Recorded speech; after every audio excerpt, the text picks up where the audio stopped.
I want to welcome you to another very special episode of Media from the Heart. My name is Ruth Hill and I'm your host. And this is going to be a record podcast episode. Why, you ask? Well, not only is it my longest podcast episode to date, over 2 hours long. Yes, I know, and I'm just warning you up front so that you know if you want to break it into parts, I understand that completely. But it's also a return. First, I've had somebody come back. KAREN SCHALER, my very good friend. She was one of my very first podcast guests last year. And here she is, coming on my podcast again. And we had the absolute best conversation. I've had the opportunity to meet her. I have had the opportunity to chat with her at length. And this podcast, you are going to have so many delightful stories from Miss KAREN SCHALER. If you don't know her, the reason I didn't start off with any clips from this interview is because I wanted to just dive right in. There is so much you don't need to hear from me. You need to jump in and hear from KAREN. So without further ado, take it away, KAREN. I want to welcome you to another episode of Media from the Heart. My name is Ruth Hill. I'm your host. And today we have a very special guest. She is returning to my podcast, which is so cool. This doesn't always happen, but I'm so glad. KAREN SCHALER, my very dear friend, has returned. So thank you so much for coming on. I'm so glad you're here. Thank you so much for having me. I feel so blessed to be able to be here again and have more stories to share and new projects. I love this so much, and thank you for what you do, uplifting us all and letting us share and what's new coming up. Well, KAREN, I am so honored that you are here. You're such a supporter of mine. And it was such a joy to meet you last summer. I still remember it. And, even my daughter Martha talks about meeting you. I can't tell you how many times. She knows. I'll have to say, KAREN, she knows who KAREN is. I love Martha. Martha's amazing. You raised such a beautiful daughter. And I love that you both, are from Washington State, which is where I grew up. I left home pretty early, but it's just, I feel like that connection and meeting you guys and being able, it's one thing when we do this, but to be able to give you a hug and kind of share more personally, that was everything to me. So I've loved watching your growth, Ruth. I'm so proud of you, of everything you've done. You've always done for others. You always are here to tell actors, directors, writers. You're always here to uplift us. And I just want you to know how much we love you and we want to uplift you as well because we support you. And watching your journey and your growth, I feel like we're sisters. I'm just so proud of you. Oh, well, thank you, KAREN. Honestly, the feeling's mutual. It means so much to have your support, and your kind words mean so much to me. But it's like, but to see what you have built, this Christmas empire that you've built, that's kind I love that. Christmas Empire. Maybe that could be a movie name, Christmas Empire. Why not? It could be lots of fun. Now, KAREN, you've been on the show. I don't want to, now, sure, I could read a super long bio, but what I'm going to do is I'm just going to read a little bit just for those who may not be familiar with KAREN. I just want to give you a little bit about who she is so that maybe you'll say, oh, that's who she is. So KAREN SCHALER is a 3-time Emmy Award-winning storyteller, screenwriter, producer, author, and national TV host. And we've got an Audible thing coming, which we'll talk about too. She has written at least, I don't know, is 4 original movies? Is that still correct? Yes, it's 4 movies that have been made, other movies in the pipeline. Good one. It's hard to, my family can't keep up. Yeah, right. So 4 original movies for Netflix, Hallmark, Lifetime, and including the Netflix hit A Christmas Prince. You guys, if you have not seen A Christmas Prince, I highly recommend it. While also writing, is it still 5 novels? No, it's 6. With my little baby that just came out a couple days ago. Right. This is my 6th. So excited! I can't believe that because you and I talked when it was my first in 2018. How has the time just crazy? Exactly. And so you might know her. You might have seen Christmas Camp on Hallmark. You might have seen A Christmas Prince on Netflix. which is still an incredible, I mean, still an incredible movie. And then, of course, there were sequels to it, which you didn't actually write, but your characters were part of those. So your name's Absolutely. still there, which is The absolutely storyline and characters were mine, but I actually went off to write a Lifetime movie mhm. starring Tony Braxton. Let me think. Tony Braxton, you don't say no to a multi Grammy winner, and felt very blessed. That's Every Day is Christmas, and then the following year also did Rediscovering Christmas for Lifetime. But literally, I think it was in 2 years when I quote broke in, I had like four movies, three novels in 2 years. I mean, that's when you and I met. And I went down that Christmas rabbit hole, and it was amazing. And now we even have more projects to talk about, which is exciting because I hope that people just embrace, I write that feel good, uplifting, wholesome, clean type of movies that, if you watch Hallmark, Lifetime, Netflix, but I'm in that lane in my novels as well and in my audio stories, the romantic comedies. So I feel like they're very current, they're fresh, and they're still realistic. But, we're not shooting anybody. There's nobody doing, falling down drunk at a Christmas party. That's just really not my thing. Not that there's anything wrong with that, but that's not the lane I'm in. So, I've stayed in my Christmas lane and loving it. Right. Well, you've just been, it just amazes me because I think of when we first chatted back around the time when Christmas Camp had come Yes. out and how much I loved that movie. I still have such fond memories of that movie. Even though now I know that it's on Hallmark, and what was really wild about, I know we've talked about this before, but just to give context here, Christmas Camp, when it came out for Christmas in July, of all things. Actually, wait, we have to go back because I don't know if a lot of people know this, Ruth. I don't even know if we talked about it. It actually was first released in movie theaters That's right. before Christmas in July. That's right. So this, when you write a movie for Hallmark, they had partnered with another company, and that's way above my pay grade how all of the releasing works, and all of that. But next thing I knew, I thought it was coming out in 2018. Christmas Prince came out in 2017. So the actors, the director, we all thought it was Christmas 2018 for this Hallmark movie, Christmas Camp. After I wrote the movie, I wrote the book, Christmas Camp and Christmas Camp Wedding, because we had talked about making it a wheel. That's where you'd always have a different year and new people coming to Christmas camp, kind of like Christmas boot camp, Christmas therapy. Very fun, very lighthearted, different people that need to find their Christmas spirit. So I quickly wrote it with HarperCollins, said, okay, we're going to give you this 3-book deal and we want you to write it and it'll be released at the same time. And then we weren't hearing from Hallmark, which is very common. You'll talk to a lot of actors. We never really exactly know when a movie's going to come out. Again, above our pay grade as a writer. But all of a sudden, I had a friend in Toronto say, "Your movie's playing in a movie theater." Meaning that's a theatrical release, which is totally different than a television release. It's actually, now like a theatrical movie. And I flew up to Toronto and saw it. I mean, I bought a ticket, I had popcorn, and it was in October, like right around this time of year. Because I remember they had Halloween, one of those scary movies, as well. And here's my little sweet Christmas camp movie poster. Right. But yes, and that's also why that you don't see Christmas camp in the ongoing repeat, right? Because what happened, a lot of people go, I never saw it. And, where is it? Because it went with the release in 2018. And then, Ruth, you're exactly right. That following year, it was their lead, Hallmark's lead for Christmas in July.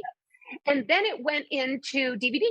Yep. So, you can find it on Amazon Prime. It's, a couple dollars, but it immediately had a different kind of release. So I was sad because, of course, we want it to be part of that Hallmark Christmas tradition that you see over and over and over again. But I guess, I hate having people having to buy it, but you can get it that way too. And it was fun because I wrote the book after. But I want to say, because I know we're going to talk about so many things today, but you guys, if you're any writers out there that are aspiring writers that are curious about writing books or screenplays or just how it works, when I talk to a lot of folks that are writers or do writing classes, and I do a lot of public speaking, I wrote the movie Christmas Camp first. Then I wrote the novel very quickly so they could ideally release, we thought, at the same time that December. So I used the movie as an outline, and it was literally the book and movie were the same. You don't see that. We all see book adaptations that are much different, and there's a lot of reasons. But a good example in Hollywood is that there were so many changes that had to be done. I had this huge sledding scene, kind of like I did in A Christmas Prince, and everyone loved it. Everyone approved it all the way up the food chain. But then when they started to shoot, it turns out instead of Canada, they actually shot it in upstate New York in like, July, and it was 100 degrees. And to try and recreate snow on a hill and sledding would have been very, very time consuming and expensive. So that got cut. And there were so many things that got cut. And so I always tell people it's really fun to read the book first, then watch the movie, and you can really see what it means when they have to adapt and make changes, even though they were done the other way around.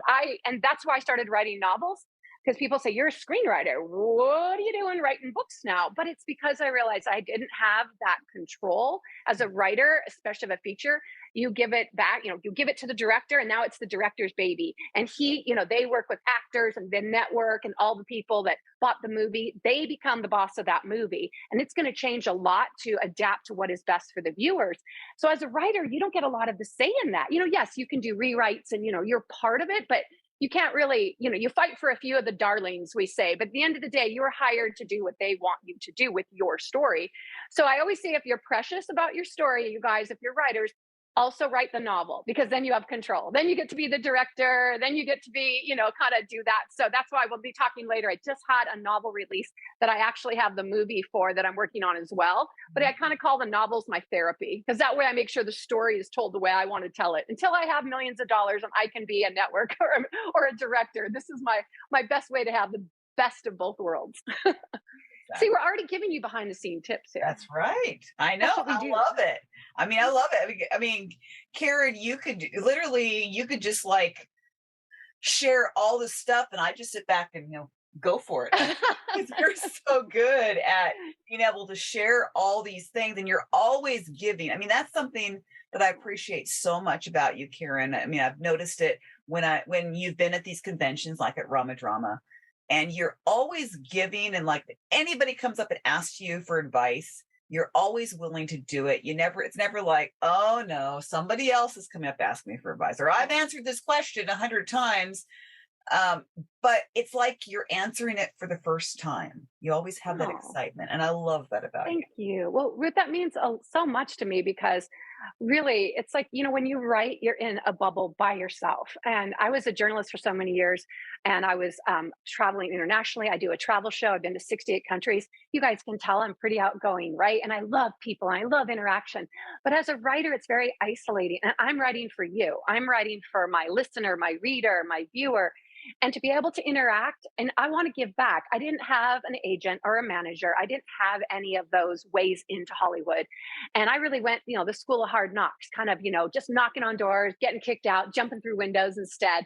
And so if there's one tip I can give anybody at any time, I'm going to stop and do it. I feel like I've been given a gift, truly a gift and a blessing to be able to do what I do. And I'm going to give back. As a matter of fact, you guys, okay, I'm telling you guys because it just happened. And not that I have time for this craziness, and not that it's bad, but it's just like another thing to add to the to-do list. I just jumped into TikTok. And the reason I did wasn't to dance. You will not see me dance, although I shouldn't say that. If there's a Christmas song, maybe no dancing. But what I thought was, somebody said exactly, it was just like what you were saying, Ruth, that I was good at giving tips for writing. And I've been doing a lot of these Christmas camps that we can talk about, but there'll be writing groups that also want to write and they want inspiration. And they said, why don't you get on TikTok, showing my age. Why don't you get on TikTok and give writing tips and kind of these behind the scenes stories? So I don't know what I'm doing, but it's the same exact way. And I'm not 20, it's the same exact way that I wrote my first movie. I researched. So I'm literally scrolling, and I became completely addicted, because it is addicting. I'm like, oh my gosh, I love these dog videos. Oh my gosh, I love these inspirational videos. Yep. So I studied it. I studied the hashtags, but still I don't know what I'm doing. So I posted my goal was, my book came out last week. My goal was to be on for the book launch, and I have a lot of things in my personal life. Unfortunately, my dad is, he's everything to me. I'm an only child. He's an only child. And he's had a lot of health issues. So that is a lot of my time and energy. And so I thought, do I really have time? But it was a way to give back and another way to reach people. And so I think it was my third post I did about 5 things about writing the Netflix movie A Christmas Prince, that people didn't know, kind of that behind the scenes. And again, I don't know much about this. I had posted one and I'd gotten, I don't know, a couple hundred views, I guess. I'm like, cool. If a couple hundred people saw it, awesome. And all of a sudden it had like 100,000 views, and I had like 500 comments. And now I think it's up to 160,000 views, because people love A Christmas Prince. and they have such good questions. So I make a commitment to anyone here watching as well, whether it's today and we're live or this is posted, I will jump on probably at 3 a.m. and I will answer your questions, or, I will do everything I can because that's what I'm here for. So it means a lot that you say that, because I just wanted, and TikTok, okay, you can find me at my name. So it's Karen Schaleur. That's super easy. I posted one today that was new for me. I'm trying to learn different things because I just got my hardcover. And I was so excited. And they have, TikTok has these trends and all of that. And there's a song that says, it's finally here, it's finally here, it's finally here. Some silly little thing. So if you go on TikTok today, you'll see it. It's just like this box. It's kind of like an unboxing of the hardcover. But I will say that I've had fun with it because I'm connecting with people like we are doing today. And I really find that it started with COVID. And when I left New York City, where I was at the time living full time, and started doing more of this, that you guys have all really uplifted me. And it's the way I've kept going, the way I've kept writing. So, I mean, of all the things you could say to me, Ruth, that is probably the kindest. So thank you for recognizing that. I really, really love to try and help people and reach out. And isn't it true, you guys, like when you're having a hard time, whatever it might be in your life, maybe it's family, maybe it's professional, and someone calls and they want help with something, don't you feel better helping them?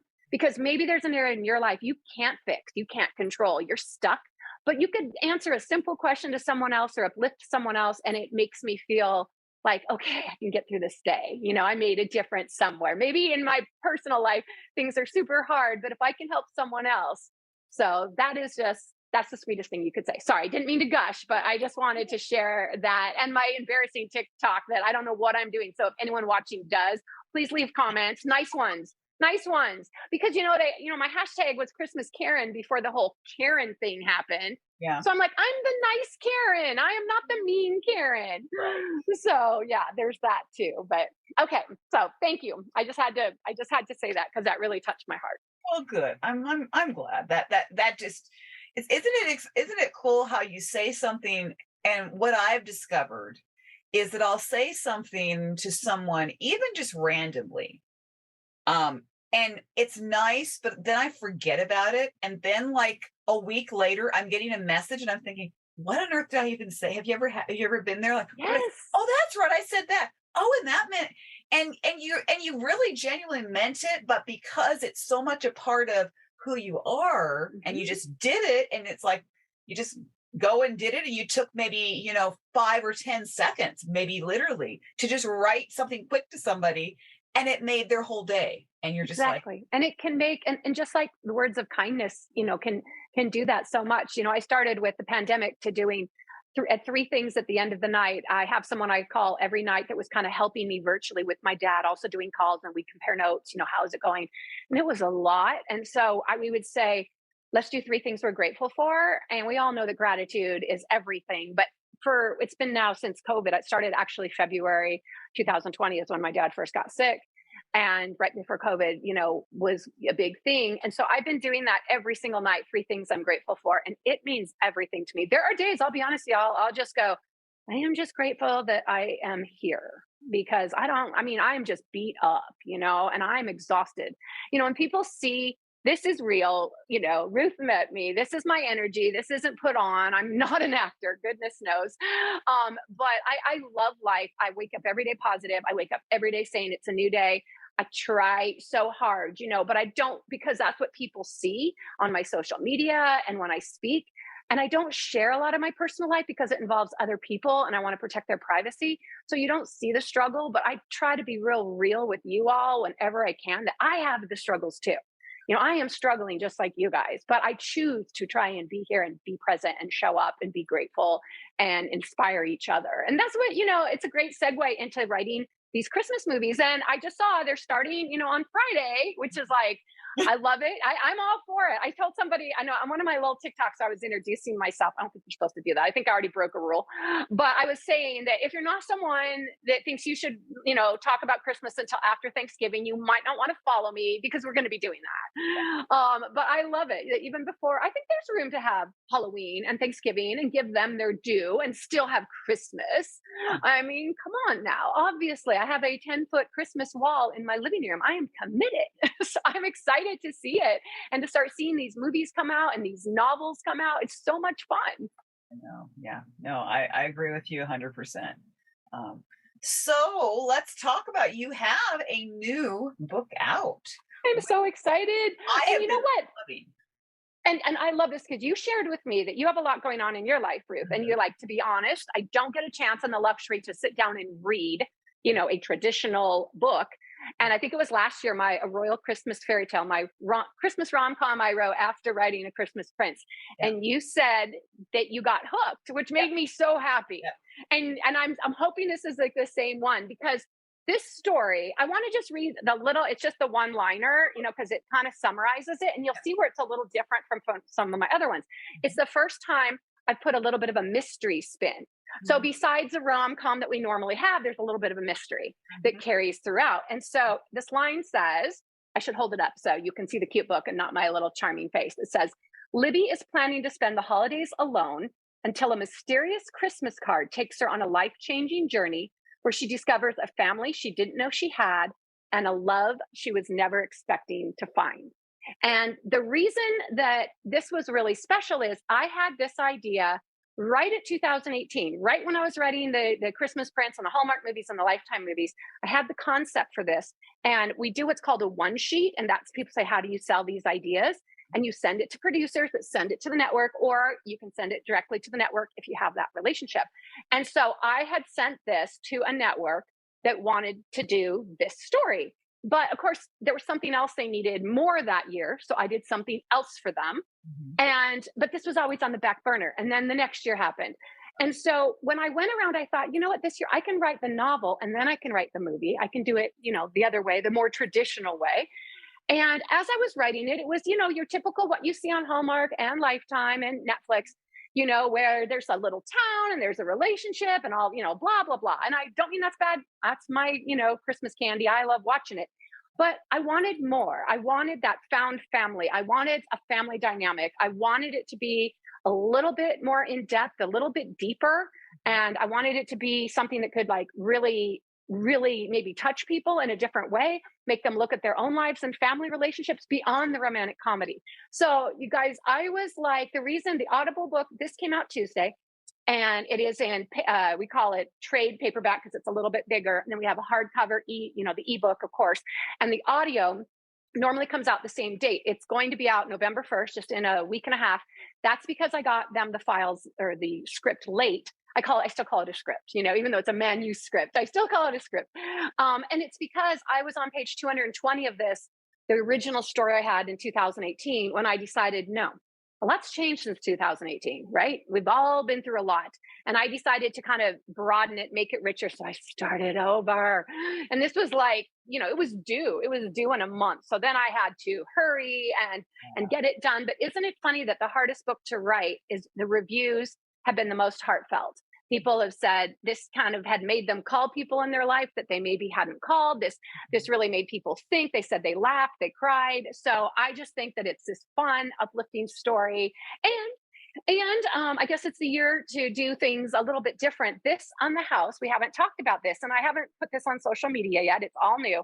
This is a real bed and breakfast.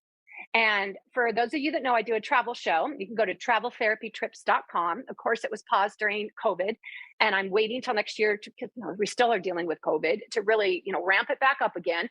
But this is an actual bed and breakfast that I have been to in New Brunswick, Canada, in the town of Fredericton.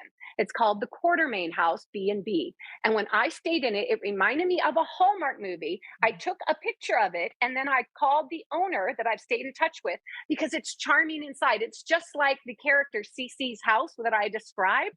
And so she sent me a picture with her permission. Our cover artist turned it into this beautiful artwork. And this actually exists. So when you read the story, if you want a really affordable but magical place to stay, go to Canada. Plus, our dollar is really strong in Canada. But that's what's most, like, to me, very inspiring. And you'll read the dedication and the acknowledgments. And one of the people that I'm really, really close to in tourism, she's battling a health issue right now. And so I wanted to dedicate this book to her because she took me here and she has shown me so much in her life. And I just want to share the dedication. I haven't done this with anybody yet. Well, actually, let me read it exactly. And then I want it to be maybe something that could inspire you guys when we say maybe you take away one thing, from when you listen to one of Ruth's fabulous podcasts. So the dedication is really small. It's just a couple words, but it says, I'll wait to you to see. I won't read her full name, but I'll put, for Heather, you will always be in my lifeboat. And the reason that is when we were traveling, she was explaining, I think I was right in the middle of doing my Netflix movie, my first movie, and also dealing with the Hallmark movie. A lot was going on. And, Hollywood's tricky and navigating and learning, all these things I didn't know. And I was sharing some of those struggles with her. And she said, on your journey, she said, think of it as a lifeboat. You can have these amazing friends in your life and you adore them. But when you have a lifeboat, you can only bring 4 or 5 people with you in this lifeboat. And she goes, I have best friends in my life that I would not put in the lifeboat because maybe they complain, maybe they're negative, maybe they're lazy, maybe they don't contribute. They're great people and they're still my friends. So in my lifeboat, I'm going to have someone that's positive. I'm going to have someone that's going to uplift others. I'm going to have someone that we can survive. And so when I was kind of starting this new journey into screenwriting and being an author and all of this, you should pick your lifeboat carefully. Surround yourself with people that are going to be there for you. And she told me after I'd known her about 2 years, and she said, you would be in my lifeboat. It makes me cry because that to me, what an honor, what an honor to be in somebody's lifeboat. But I encourage everyone to think of who they would put in their lifeboat. And Shonda Rhimes, if you haven't read, she's so amazing as a screenwriter, Grey's Anatomy, all of these, obviously Bridgerton, so many amazing things as a writer. I mean, she is the person I would aspire to, work under and learn. I mean, she's just so amazing. And she has this great little book out. You can almost read it in a day. It's called The Year of Yes. And it's all about how you would think here she is famous, and Barack Obama is inviting her, to something. And she was saying no to things for a lot of social anxiety reasons and a lot of different reasons. And so she decided for 1 year to say yes and to do things that she wouldn't normally do. So Shonda was in my head when I decided this year. And when you say something and you have no idea, I was just talking to someone doing an interview for the book. And they started talking about this audio project that we'll get to. But I said, and I talked about TikTok. And then I talked about this other thing I was telling you, that, like, these are all brand new. And I said, well, if you always do what you've always done, you'll always get what you've always gotten. So you have to try new things. And that phrase stuck with them so much. They used it and they put it on their promotions and they said, wow, what words to live by. And so, those words that I read of Shonda, I'm keeping them with me. Hopefully, if you read or watch one of my shows or now listen, there's some inspiration in there. One of my favorite quotes that I keep putting in my head this year, especially the last 3 years with choices I have to make of career, family, these balances. I mean, obviously family always comes first, but it's tough when you're still trying to, work as well. And it's there's this great line in one of my in my Toni Braxton movie that says, you make time for the people that matter most and the things that matter most. So when we're all busy and when we're all crazy and you say, I don't have time, but it's funny that I'm even learning from my own lessons that I put in a book as I write them as quickly as I talk, which is, as you see, fast. And then all of a sudden a word or a sentence will come back to me and really resonate. So I just think that, that's kind of what it's all about, trying to give back, which is kind of the theme. And so in this story, I want to know, because Ruth, you've started reading it. What have you liked so far? What's resonated with you? Well, the first chapter was so fun. I mean, I didn't expect it to be as funny as it was. That kind of took me by surprise because I'm getting ready to go to bed. It's like, and then I just start laughing because I'm like, oh my goodness, this was an unexpected thing. And so now as I read through it, well, I love the fact that she's a marketer, since that's what I have been. Of course, I thought you might connect with that. Oh yeah. It's like I'm thinking, yeah, I like the way she's, and I like the fact that where they are in Holly Peak, that they're trying to keep things traditional, but they also want to win this competition. So that's the battle. Yeah, that's the battle between, you have I love it because Libby is like Ruth. Mm-hmm. She's young, she's hip, she started her own social media company, but she's had loss. She just lost her mom. She's trying to keep the family home. She's on her own, only child. This was her only family left. So she's put her whole heart and soul into this social media company. She believes social media can help people. She's not trying to make money, hawk and makeup or something like that. I mean, she wants to help people get their message out. And that came from me, kind of what we just shared about wanting to share and wanting to, help people. And so when she meets Adam, right, he's this great guy that's left the big time to go to a small town to give back as well. He has that same altruistic, ideals. And while he's all for hip and happening and technology, when it comes to this town that's all about nostalgia and Christmas, he wants to keep it that way because their competition town to win the best town in the Northwest is using like techno disco, and is using all of this crazy pants stuff. Nothing wrong with it, but he really believes if we lose the nostalgia and the tradition now, what do we have? And that came from, you never know when you write, it all comes from something. I kind of was thinking about our Christmas movies we're seeing, right? Like we've always had this nostalgia. And I just do one of my TikToks, I say like the 5 tips of writing a Christmas story. And one of them is that Christmas, the number 1 tip, has to be the main character. Just because they're selling like crazy, you can't take a regular story and go, I want it to be Christmas so I can sell it, throw in a Christmas tree and call it Christmas. It needs to be the heart of the story. It needs to be the theme. It needs to be, the main character. And I'm seeing a lot of people jumped in after Christmas Prince, that success, when networks started buying more and more and more Christmas products, Christmas stories. Everyone's like, I want to get in, and they just toss around Christmas. And, then, they do some that were kind of crass and like, and there'd be like profanity, sex, drugs, rock and roll, at Christmas. And again, I'm not a prude. I think there's some great romantic comedies. I definitely, have watched some that have all of that in it. But I think that Christmas still is Christmas. And, you need to honor that and have the nostalgia. And I think ones that do will continue to be the ones that we love. I mean, even ones like Elf, people go, well, Elf was a silly comedy. No. It's all about a boy trying to find his dad. And it's all about a dad that, kind of made some poor choices about being a workaholic. I mean, there is heartfelt moments even in Elf, So I try to think that when you're reading, and I'm writing these stories, it's funny how little things that are happening in the world will influence it, So how far did you get? Where are you at? Where did you end? I am just a little over halfway. I think I have the last thing I was reading was that, she's just trying to convince him about the social media, and because she's gone online and said, look at what the other town's doing. And so I think that was like that was what I was reading last night. Oh, it's going to be so much fun, you guys. I think this one and the mystery, we won't give it. There are spoilers, so we will not be giving spoilers here.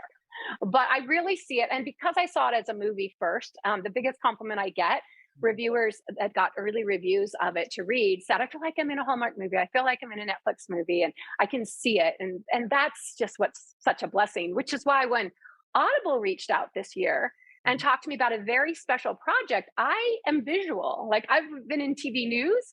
I see things before I write them. I actually make like a Pinterest vision board. So when I talk about the cafe, I go and I look for things, and I like to create like a vision board before I write. I can see it. I create my covers for my novels before I do anything. If I can't see it, I can't write it.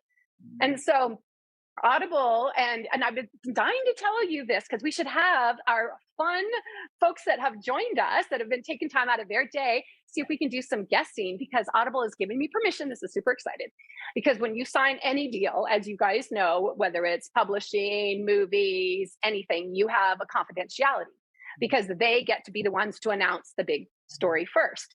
Well, they're getting ready to announce in the marketing, and I literally listened to the audio files for the first time last night, and we're doing the final tweaking and the notes. And I'm so excited. And I said, well, I'm doing this podcast, and this is a friend of mine. It's become a friend in the industry, and it shares with so many people. Can I just share a little itty bitty bit about it? Because we have so many Hallmark fans, and Christmas loving fans that watch it. And so what happened with this was, I love all of my books. So to explain, because, I put him, where'd he go? Oh, there he is. I say it's a he. I don't know why, but today this one's a he. So all of my stories, my 6 novels, they're all have been made into audio books. That's what you guys are mostly used to, where this story will have one narrator. It'll be about 15, 16 hours, depending on how many pages it is, 12 hours, and you listen. Well, Audible started doing something that's so much fun, a really throwback to the past. They called scripted Audible Originals Multicast. Mm-hmm. And what that is, it is written like a movie. So it is not a novel. It is written in a screenplay format, just like I would write a movie in that software. And a whole cast is hired. So when you're listening, it's only going to be an hour and a half, 2 hours-ish Mine's coming in at about 2 hours, just like a movie. You're going to hear all the different parts. You're going to hear crunching in the snow. You're going to hear the horse hooves. You're going to hear the tea kettle whistle, you know? And as a writer, when they reached out, they said, for our Audible original program, we're going to release 5 or 6 Christmas exclusively, meaning you can't get the book, you can't get the movie, you can't get any of that. Audible has it first. And so they usually hire authors to do that. But there's only one Christmas multicast because that's special, right? That's going to take a lot more production to hire actors and hire sound. And in my case, I did a musical. So we have a violinist. I mean, you know, we have a pianist. We have a little girl that sings. I mean, we have a lot going on in mine. And so I'm allowed to tell you a few things, but it's about to go up hopefully very soon for pre-order. And I'm sure if you guys follow me on social media, you'll be seeing me share it on my website and all that. But it's called Once Upon a Christmas Carol. And it's also one that I originally wrote as a movie. There was a singer that wanted a movie. I can't say who because something might still happen with a different idea. So when Audible reached out and said, hey, we're looking for somebody, you know, we know you write cute, cozy, fun, romantic comedies. Do you have any ideas? And I literally said, do you have any ideas lying around? So of course I took some movie ideas. And because it was Audible, I thought, what about my Christmas Carol story? Because what it is it's also ironically that someone that gets a Christmas card, she's a singer-songwriter, and she just gets dumped from her music label for somebody younger. She's only in her early 30s, but they want a TikTok YouTuber star. And all she gets before she leaves is this Christmas card that has lyrics with a clue asking her to come home. And throughout, she hasn't been home to Crystal Falls in 15 years. And as she goes throughout, the clues of the lyrics and the Christmas songs that are played. So you imagine with Audible, you're hearing these beautiful songs that are played. There's this journey. And she runs into her first love of her life that is also back in the town, who has this beautiful little daughter. And it's probably, you know, you never have favorites. And it might just be because I just listened to it last night. There's something special about this one, you guys. It just gave me chills. I don't know how to explain it. And even Rose, who is amazing, who is executive editor of all of Audible, she said, you know, she teared up several times. I did too, laughed out loud many times because it is a fun romantic comedy. It just has so much heart. I think Christmas carols are so important, and nostalgia and leaning in. And I wrote an original song for it. And I don't write songs. I needed Riley, right? I needed Riley Weston, our also writer, singer, songwriter to help me. But I won't say too much, but I had to for the storyline. And so we have music, we have great characters. And now getting to the drum roll. Remember how I said as a writer in movies, I don't get a lot of control or any control. Like people go, oh, who do you want to cast? And I have not, for movies, ever been asked who I want to cast. You know, that's not in my, you know, it's not what I get to do. Although I have had people in mind and you can say, hey, this is who I was thinking, but you don't get to actually make the decision. But with Audible, they've let me be part of all of it. And it's been so amazing because as a creator of someone that's a little older, not 20 years old, worked in TV, I have ideas. You know, I create my own covers because now I do my own publishing as well. I'm a hybrid, meaning I can have a traditional publisher and do my own publishing house as well.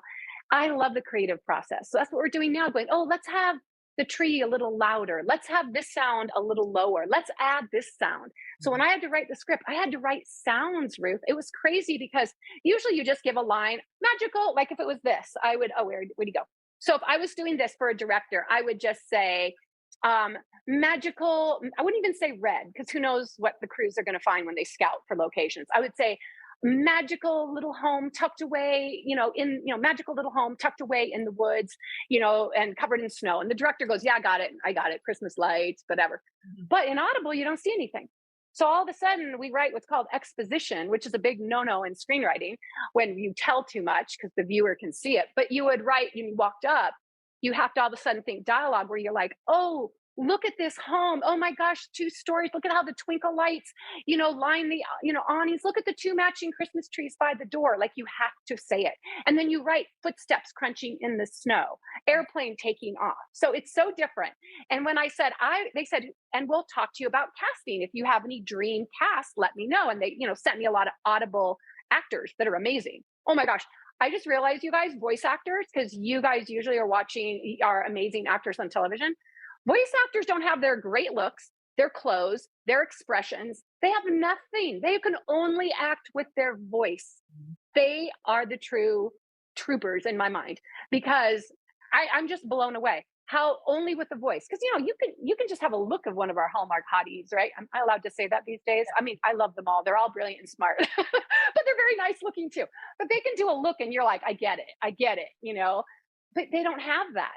So I had gone to Rama Drama, and I had been blessed to meet some of the Hallmark stars that are there, and I had one person in mind because I thought it's all about the voice. And didn't know this person beyond nice to meet you, and what have you. But I reached out and thought, at first I asked Audible, and they're like, well, send me his reel, meaning his resume. He did not have one. He has never done this, but he was totally game to jump in, and said people had told him that he should do it. It's such a fun arena.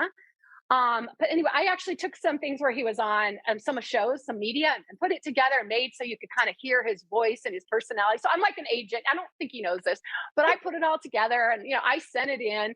Anyway, long story short, I was so thrilled that Audible took a chance, not just with me, and it was a big risk for me. When you recommend somebody, you're also putting your own neck on the line, and this was also an unknown. So I'm an unknown writer of this.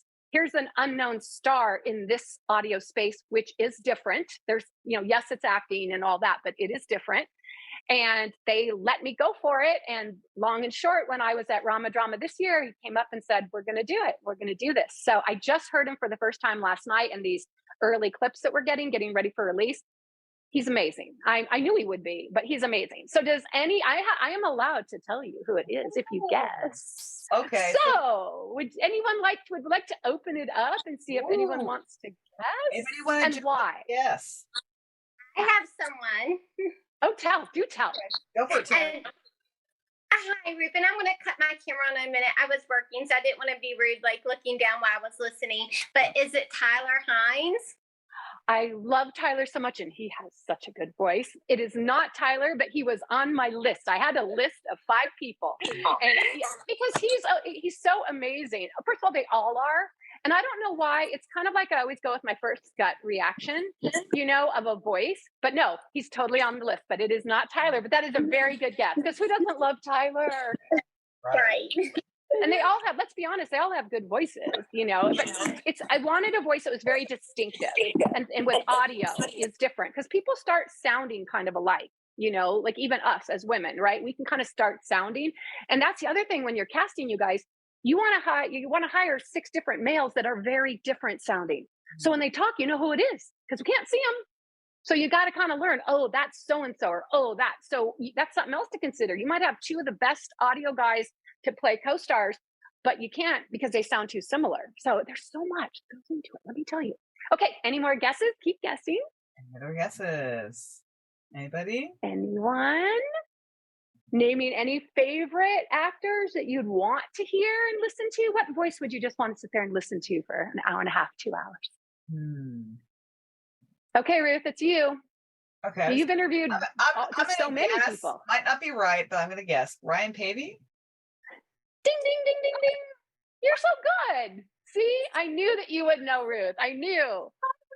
And obviously, Ruth, we love Paul Green. I love everything about Paul Green. He also is on the list. Amazing voice. There's something about Ryan Pavey's voice.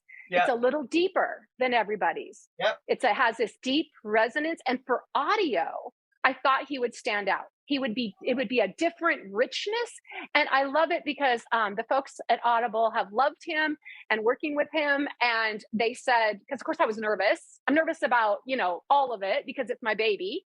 But I was like, so I want Ryan to love it and have a great experience. And I want them to love Ryan and have a great experience. I feel like I'm, again, like an agent, or if nothing else, just someone that cares enough about, I just think he's a star in everything he does. He's a good human. And what I liked when I kind of interviewed him about it, just to see if he'd be game and where his head was at with his crazy schedule and all of that, the thing that resonated and why I really pushed Audible to look at him is after talking to me, he said he wanted to continue. He goes, look, he loves everything that he does. He's on General Hospital. Of course, he has a Hallmark Christmas movies, coming out. He does so much, but he says he wants to grow. He always wants to learn new things. And he hadn't done the audio space yet. So he said it was on his list. He hadn't got around to it. He's very busy. And the fact that he took time out of his crazy time of year. And you guys, what's nuts is this is dropping. Audible drops their Audible originals on December 1st. And, Hallmark movies are coming up. I'm not sure the date, but, right now in October. So his movie, he does a Christmas movie for him, of course. His movie could be in October. But no, I think I saw in the press that his movie's coming out either the 2nd or 3rd of December.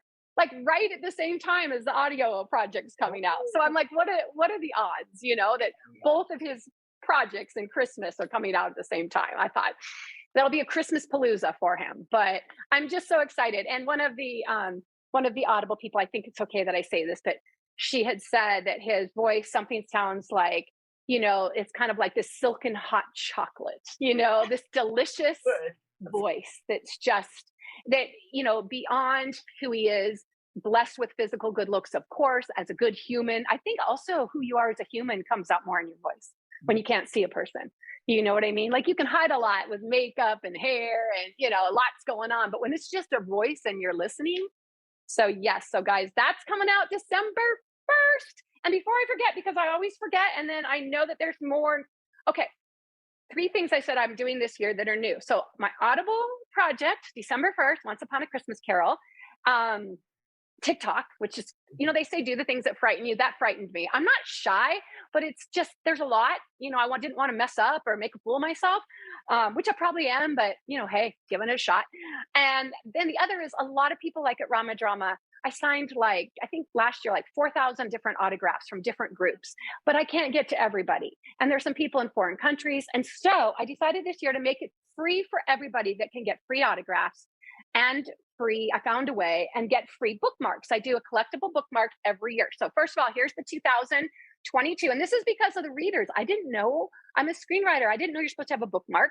So this is the new one. And then I sign it, which makes it collectible. Then you have my other ones here. But usually you had to see me, right? Like meet me to give this. But then there's these book plates. I didn't know what they were either.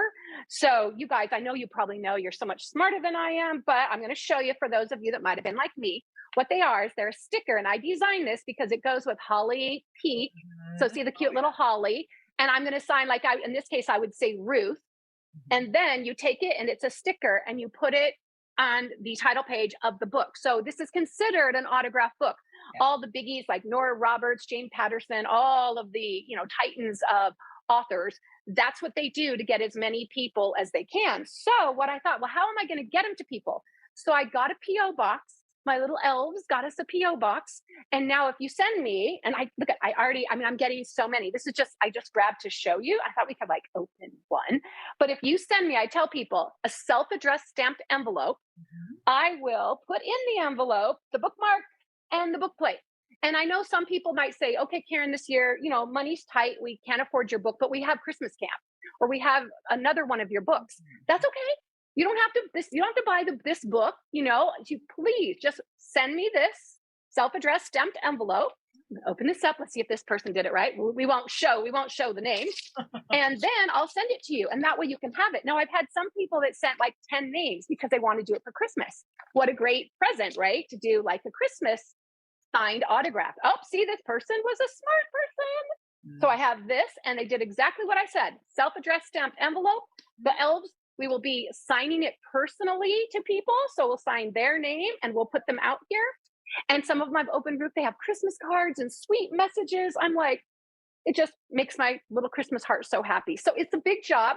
Last year for Once Upon a Book Club, I signed 3,500 and I had it down to 3 a minute. And if you do the math, that's 100 and something hours. And so it was every night, 2 hours a night. And I really couldn't watch TV and Christmas movies and do it. I had to look because I was signing and writing, personal things. But I think it's a way to try to reach more people so people don't feel left out if they don't get to go to Rama Drama or if they don't get to go to Christmas Con. And I haven't been to Christmas Con, but I think that'd be a fun thing to do. Ruth, you need to help me. Maybe that's something we should add on the Christmas list for next year. Maybe that's one of the new things we'll do.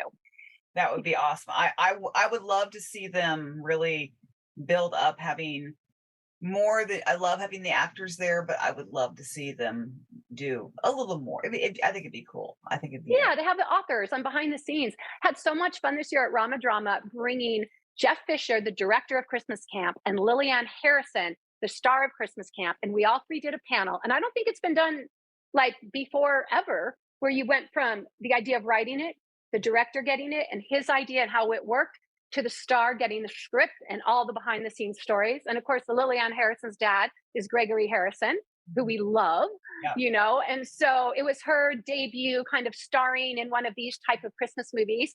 Got to meet her. She just had a little baby, so cute. And she's writing as well, you know, like so many of the actors are. They're writing a lot, trying to do some of their own content. I mean, it just makes sense. And anyone, like I said, out there watching, that's why it's fun on my social media. Specifically right now, TikTok is the quickest one for me to go on and, you know, in 1 minute, give 5 tips. But I think that's really fun for people. And even if, you know, I'm going to be doing a really fun Zoom with Jenny Hale and Nancy Nigel. And they both write Christmas books that have been adapted to Christmas movies. And we're going to give tips. We're going to tell behind the scenes. We're going to kind of partner together.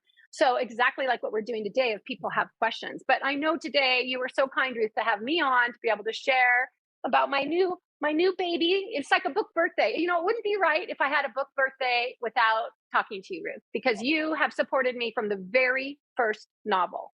And I don't know if I told you, and I want to make sure, the very first, when you had your blog post, and I think this was 2018, the very first one you wrote about me, and I know I thanked you, but I just want to tell you how much it meant to me, because I was just starting in this world and, you know, in the movie world. It was just put my toe in and didn't know anybody. And you reached out, you talked to me, you wrote the most encouraging, beautiful words. And it's words like that that kept me going forward when some of the difficult times that, you know, come with any new transition came. So I want you to know how much you've really, really inspired me, Ruth, and really mean to me. I'll always be here for you and your viewers, and anything that I can do, you count me in. Oh, thank you for letting me know that, Karen. It seems like one of the things that I do is I tend to reach out to people who are just starting out. I mean, whether it's actors, writers, directors, whatever the case is, that seems to be like where my niche is. And I love that, because I love getting to see someone and then to look back and say, whoa, they were here like 2 or 3 years ago when I first talked to them, and look where they are now, and look at what's happening to them now, and to follow their stories and to just give them that platform to, you know, go ahead and share so that people know you're out there. And so it means a lot to know that meant so much to you. Absolutely. And it makes a difference for all of us. You know, when you're starting out, and Hollywood is such a tight-knit group, and if you're the outsider looking in, especially a lot of new writers, you know, and actors don't have agents yet, you know, and they're doing some of these, and they're really trying to break in, or they got their first little nibble. And now how do you parlay that into doing more work? And I feel like by you giving us a platform to share, people can see our hearts and see, because you also curate very carefully who you share with your viewers. You know, you're picking people that will give back, that are good humans. And I feel like that also connects us, you know, if it's one degree of connection that, oh, you've done Ruth's show. Oh, I've done Ruth's show, you know, and then that's why when we met at Rama Drama, you felt instantly like family to me. And that's why all the actors and directors and writers love you so much, because you have given them an opportunity, you believe in them, and you have them back on when there's new things to share, because I feel like we are a family now. Exactly. Yeah. Well, thank you for sharing all that. That makes me feel really good. So thank you. So I know that I've got some people here who I know would love to probably come on and ask you some questions. I'd love that. And so who would like to go first in my audience? And don't be shy. I'm getting my Christmas camp. It's not cocoa yet. It's just water, but and I know Tammy's getting ready to release her book. She's got. Oh, I want to hear about that. That's exciting. Yeah. Tammy, you want to come on first? Are you up for it? Okay. All right. Hi, how are y'all? Doing well. Congratulations, Tammy. Tell me about your book. Yes, ma'am. Thank you so much. I wanted to ask you, is that your living room? Oh, yes. This is actually, you're the first seeing this. And in my living room, I usually in July, because I do a lot with Christmas in July, since my very first, Hallmark movie came out in July, I put up this 10-foot Christmas wall. Well, I've had the same one since 2020. So this year I got a new one and I literally put it up right before this. So you all are the first. And I want to show you, I'm like walking around here, like, doo, doo, doo. So it's real. Like, it's not a, you know how some people put in the cute little screens behind them? This is actually now in my living room. It's covering up my fireplace, but there's a fireplace down here. I don't have it lit perfectly over here. I'm still working on where Santa can still come down because hello, we need still a fireplace for Santa. So yes, this is my set, and it makes me feel that I, you know, when I write, I can look at it and I can feel like I'm in a Christmas movie. And who doesn't want to feel that way all year long? Exactly. Well, it's so beautiful. My husband and I just moved into another home back in December, and so I had told him we had talked about doing an Airbnb one time, and I told him, I'm like, if we do an Airbnb, I want to do it in a Christmas theme. And we live in Virginia, so I told him either in the Williamsburg area or the mountains. And so when we moved into our home, we were I was joking and I was like, well, maybe I should make one of our guest bedroom a Christmas theme. I was like, and then it can be Christmas in there all year long. So we actually did it. So I love it. And your background is so beautiful. Oh, thank you. And you know what? There's smaller ones. This one's 10 foot by 10 foot because that way I can do different content at different times. I mean, and I didn't really know when I ordered the first one that there was smaller ones, but you can have smaller ones. So if you have a wall in your room, it's also fun for your guests. You can put up, you know, and it's a perfect selfie opportunity. Just go on Amazon and put in, because remember, it's during the pandemic, I found it and I couldn't go anywhere, and just put in Christmas backgrounds. And they're so affordable. You're not going to believe it. The hardest part is I'm here by myself and it's 10 feet. So I don't know if you tried to like hang a shower curtain where one end's down and you're trying to move it. And I'm like, So if I look a little crazy before coming on, that's what I was doing. Because I promised that I would have in my mind, I'm like, for Ruth is so special and she has my other set from last time. I want to shake it up and do something different. So can I just say I love the idea. So when I wrote Christmas Camp, the Hallmark movie, then I wrote the books.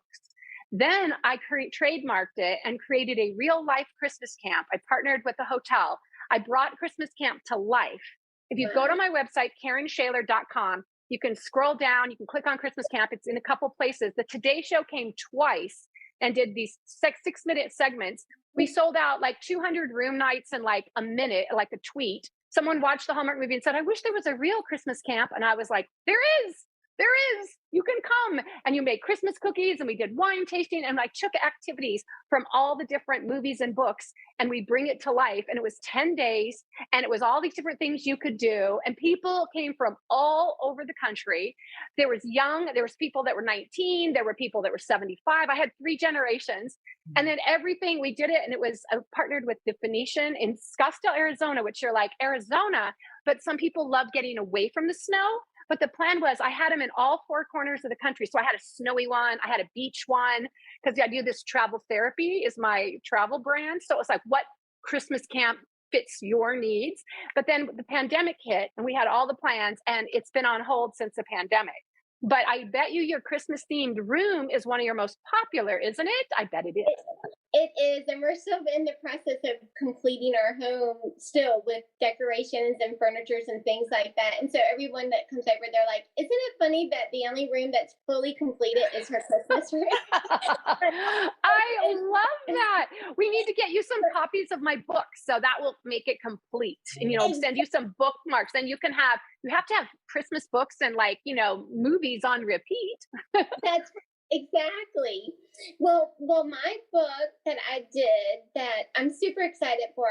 I'm not an author. I never thought about, I want to write a book or something like that. But it's actually a short book. It's 14 chapters. But it's actually called Love on Pause. Oh, I love that title. Good title.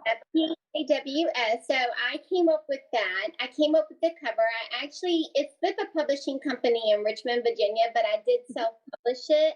And so I'm super excited. I'm in the final stages of the design. So I just picked out my cover and the back, which the cover is, I'll share it here. But yes, it's very please. special. It's So the book is about my dog that I had for 14 and a half years that I, as an adult, was my first dog that I ever raised and went through the process of losing it to death. And so we were very bonded.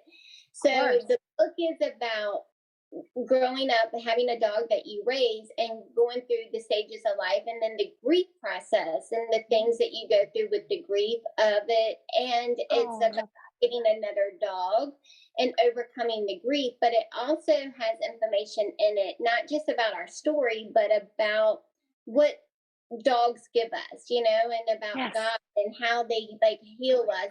And so it's a short book. It's not long. But it's a novella. It's a non. Is it non? So it's nonfiction. But we call it, like in the fiction world, we call it a novella. And the fact that you say that, every single one of my books have a dog because of what you said. That's my brand, where I'm going to have a dog, and because dogs are such a part of my heart. Like I had a dog growing up. But I remember when my dog, so I went to college, and when my dog Heather passed away, she was a Shetland sheepdog. My mom went through such grief, like losing a child, because it was like a child to her. And I wish she would have had your book, but what a beautiful inspiration. And I'm so excited because the self-publishing process I did so I was very blessed to have my first 3 books with HarperCollins, which was still a lot. Anybody that writes a book, I don't care if it's 10 chapters, I don't care if it's 500 pages. It is hard. Less than 1% of people will finish. Then you add self-publishing. All of a sudden there's things called typesetting and how much space between the letters, how many spaces between the lines. I was like, what is that? And then there's copy editing and proofreading. And then, like you said, like on this little guy, you see this beautiful cover. Well, you got to have the back. Then you got to buy the ISBN code. There's just all of these things. So I commend you, and I am so excited. Can you share the cover? You said you have it. Yeah. So the publishing company actually is doing all of that for me. So lucky. I paid them to do all of that. So they went through. My editor went through. Like she edited and they proofread it and everything. So it's been back and forth with me signing off. But what you said was the first proof edit that I got back. I was in tears. I almost quit it. And honestly, like Ruth has been so amazing for me with these podcasts because I've met so many authors that I've been able to speak to. And I kept thinking to myself, don't quit. Like, just because it's hard, keep going, don't quit. And, exactly. I'm 49, so it's not like, this is. I'm with you, girl. Yeah, this isn't something we're doing as a teenager, right? Yeah, and it wasn't something that I wanted to do, like to be becoming like, I'm going to like quit my day job and become a famous author. Honestly, the book was a personal journey for me, but I feel like it's like a chicken soup book. Like it's like for your soul, like for someone who. Oh my gosh, I think you need to have that, like a chicken soup book for your animal loving soul. You know what I mean? Like, I think that would make me read it. And you know what? A lot of people say, I've been writing since I was old enough to talk. And I say, I don't know how not to write. Like, it's in my blood and bones. I have to write. I mean, it's who I am. It's saved me on so many sad times where I can escape into my little Christmas, specifically rabbit hole. But for you, I'm sure it was a therapy. We all say, if you're having things, just write down in your journal. But to be able to write a book and complete it, and to take your pain and what you went through, and maybe one other person will be inspired and empowered and you'll help them. It's very powerful to write a book and to know that people. I remember I saw the first person when I was living in New York reading my book on the subway, and I started crying. I mean, I just was like, oh. But then I had it in Barnes and Noble. I had all the usual. I had a fancy book party, but somehow seeing a real person, it was kind of tattered. It was winter, Christmas book, and it was open, and they're in their big puffy coat and hat and scarf, and they're on this New York subway. And they were smiling, and I just remember that moment. I'll never forget that moment. That was when I thought, this is real. I'm touching someone. And that's what you're doing. So congratulations. Thank you. And that was the whole purpose. And the cover. So the cover is from the last day that we had Chimp before we had to put him to sleep. And it's actually a old painting of a picture that I took of his paw with mine and my husband holding it. So that's where I came up with the title, Love on Paws.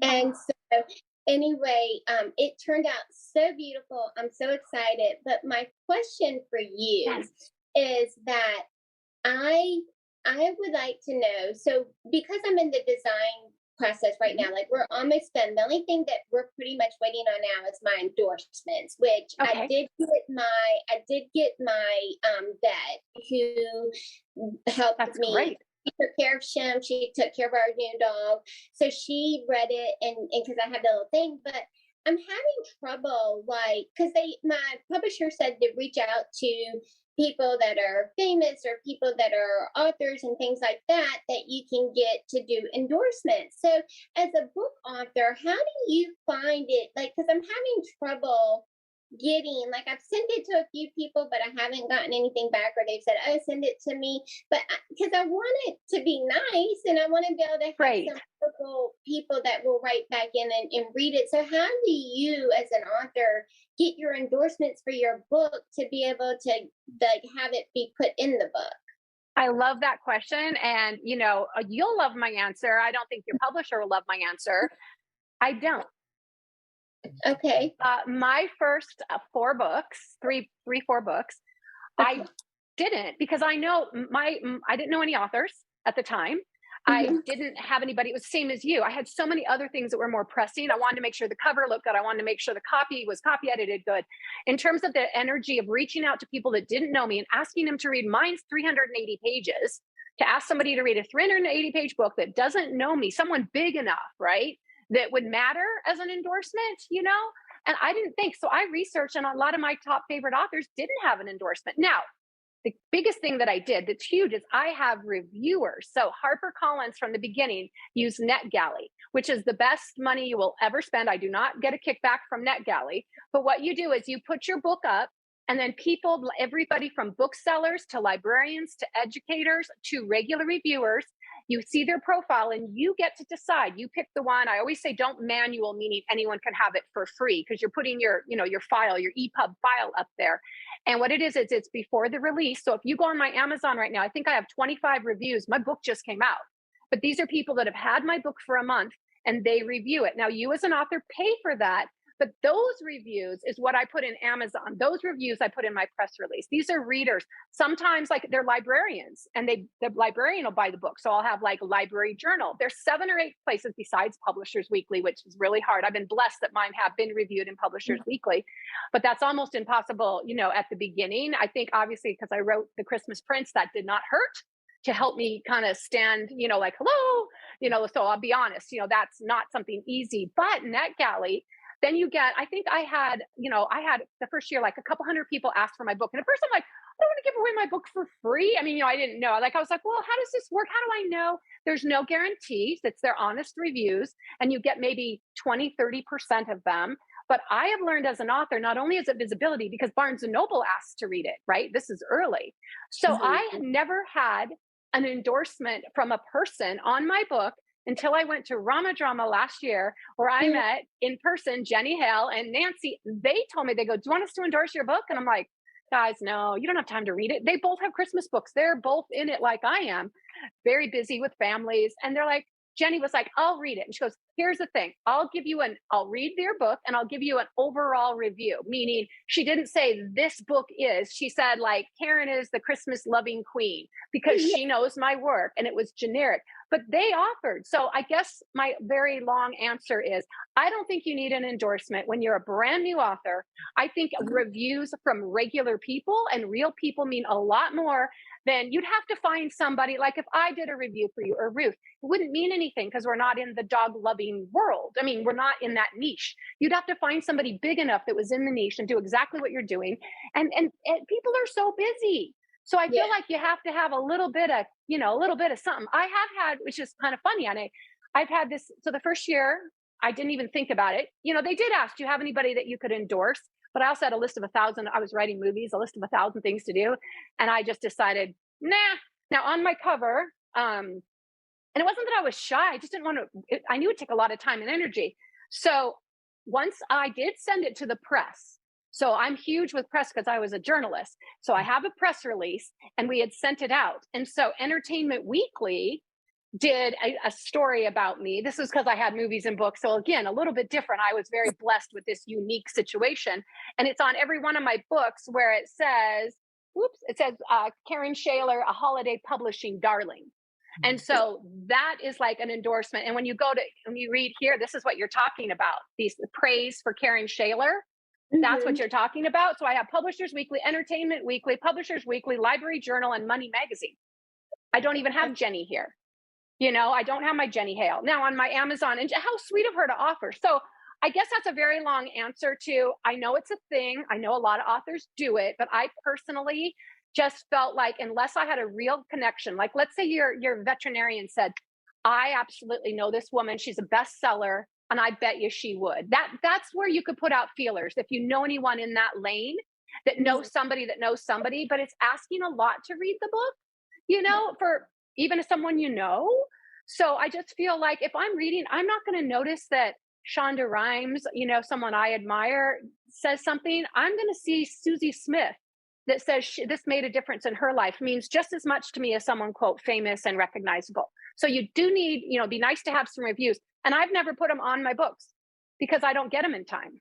I don't usually get them in time. And on my hardcovers, I'll have the generic ones, that are more overarching. So let's say you did 4 more books and you had somebody say, she writes to the heart of the animal loving soul, and it was kind of about one of your animal books. Let's say you had a series, then you can use that quote on your new book coming out because it's, more generic. And I'll usually even put based on Christmas camp. So if I have somebody talking about my magical, wonderful setting, and it's not this book, I will put this one. She writes magical, wonderful settings, and then I'll put about Christmas camp, that novel.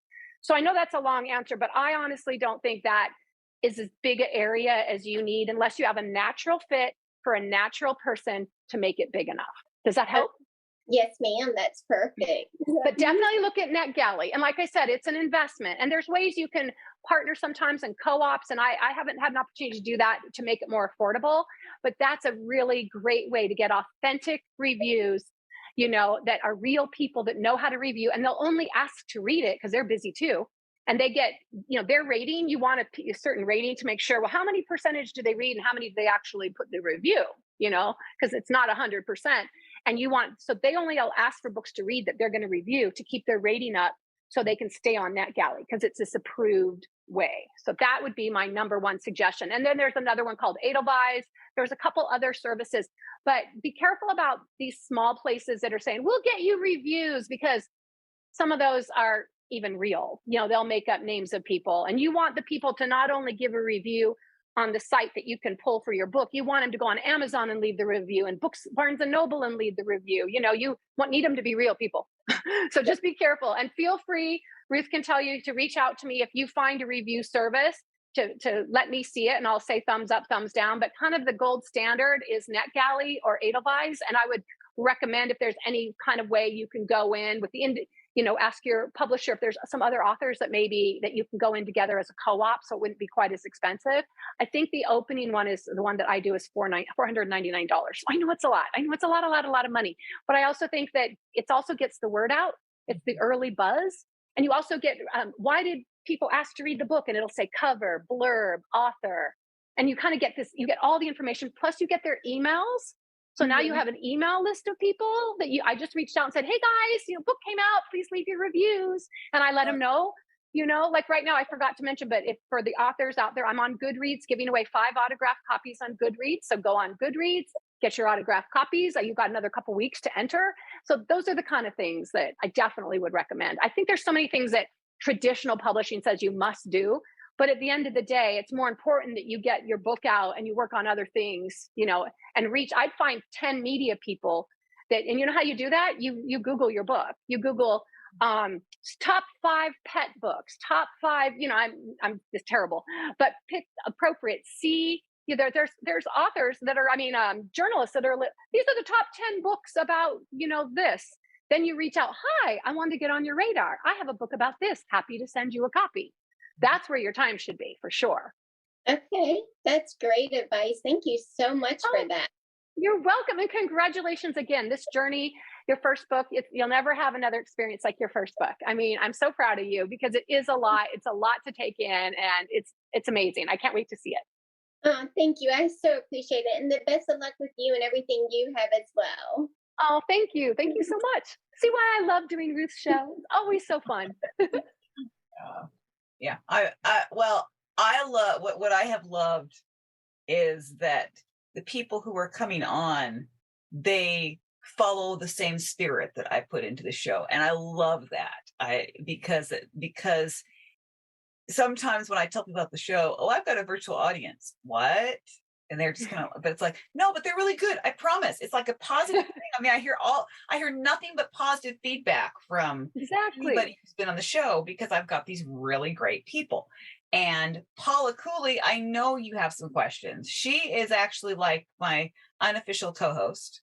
Oh, I love it, Paula. Okay, let's hear. I think, Paula, we met. Didn't we meet on one of these? We did meet. I was on the first one. Yes. I remember you, Paula. So good to see you. Nice to see you also. Yes.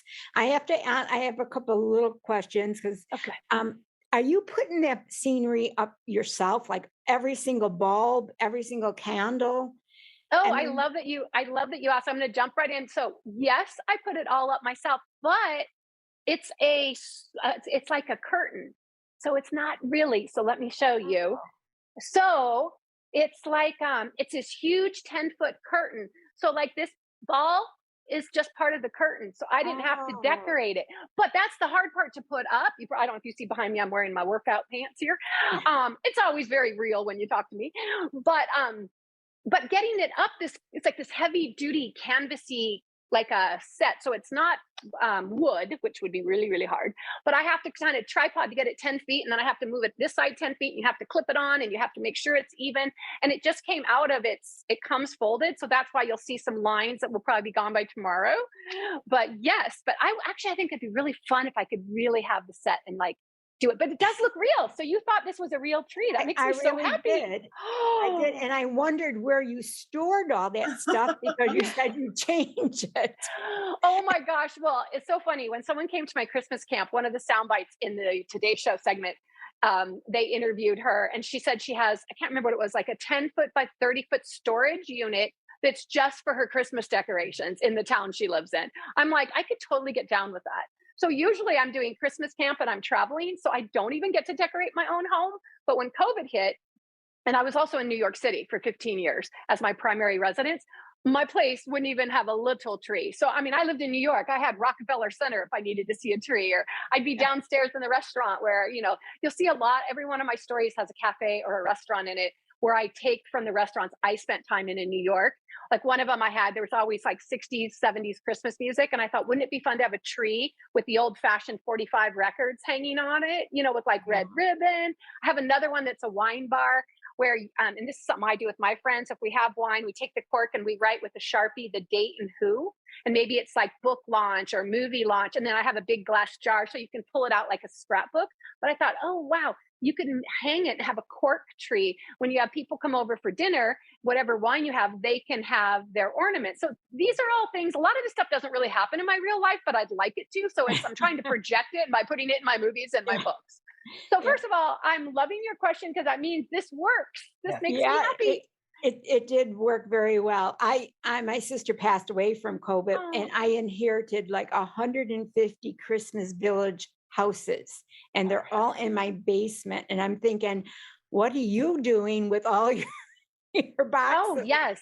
Oh my, well, when I got here to Arizona, where I always had a rental home that helped me pay for my rent in New York City. And I love Arizona. It's such a Zen place. And I had some renters here and they're Canadian. And when COVID happened, they left to go back to Canada so they didn't get trapped here.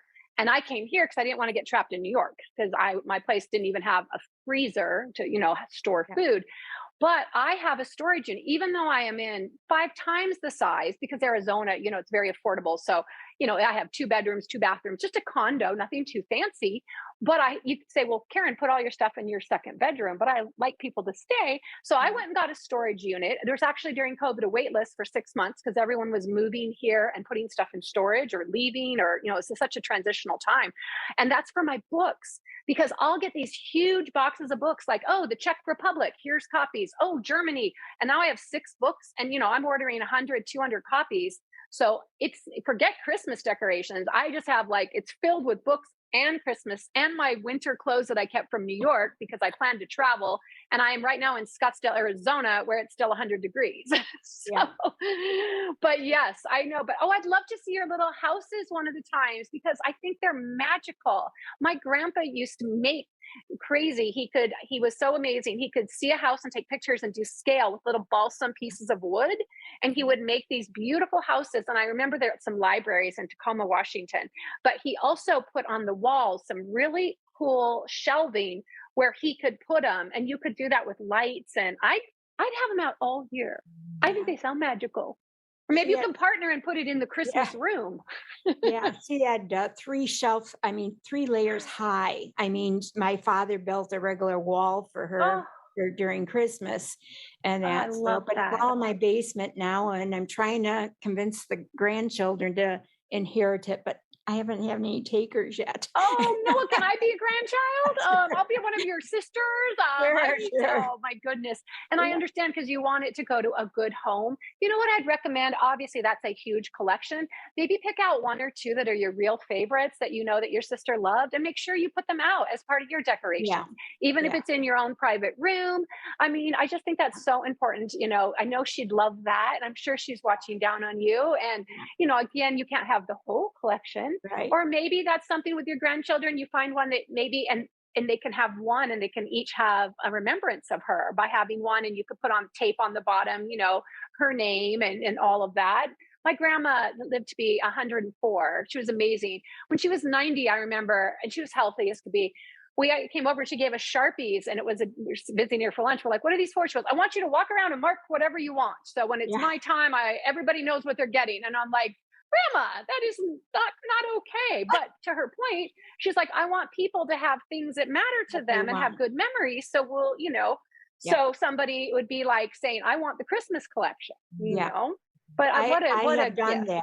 I have done that I love with that. my children and grandchildren. And I said, you know, everything and anything you let me know. And that's so that I love that. But I also put up start putting up my Christmas decorations outside because up here in Buffalo, I mean, they're planning snow any day now. So it's just I'm trying to get ready for, you know, get the outside done at least, and then I'll worry about the inside. Oh my goodness. I love that you're going to get snow. That's magical. So magical. I do have a question about your audio because I was really interested that you mentioned about it, and I'm going to absolutely look for it because I just did a sleep study last night and they were putting the TV on and go, no, I got my audio book. So I love listening to audio, you know. Oh, I love that. So that's what I did. But you wrote that you did a travel therapy TV. Yes. I don't know what that is. Oh, thank you. I talk so fast. I'm amazed that you even got that much of it. My goodness, Paula, good job. So I was a TV correspondent. And when I left that, I always used travel as my therapy. I used to say I use Hallmark Christmas movies as my therapy and travel as my therapy.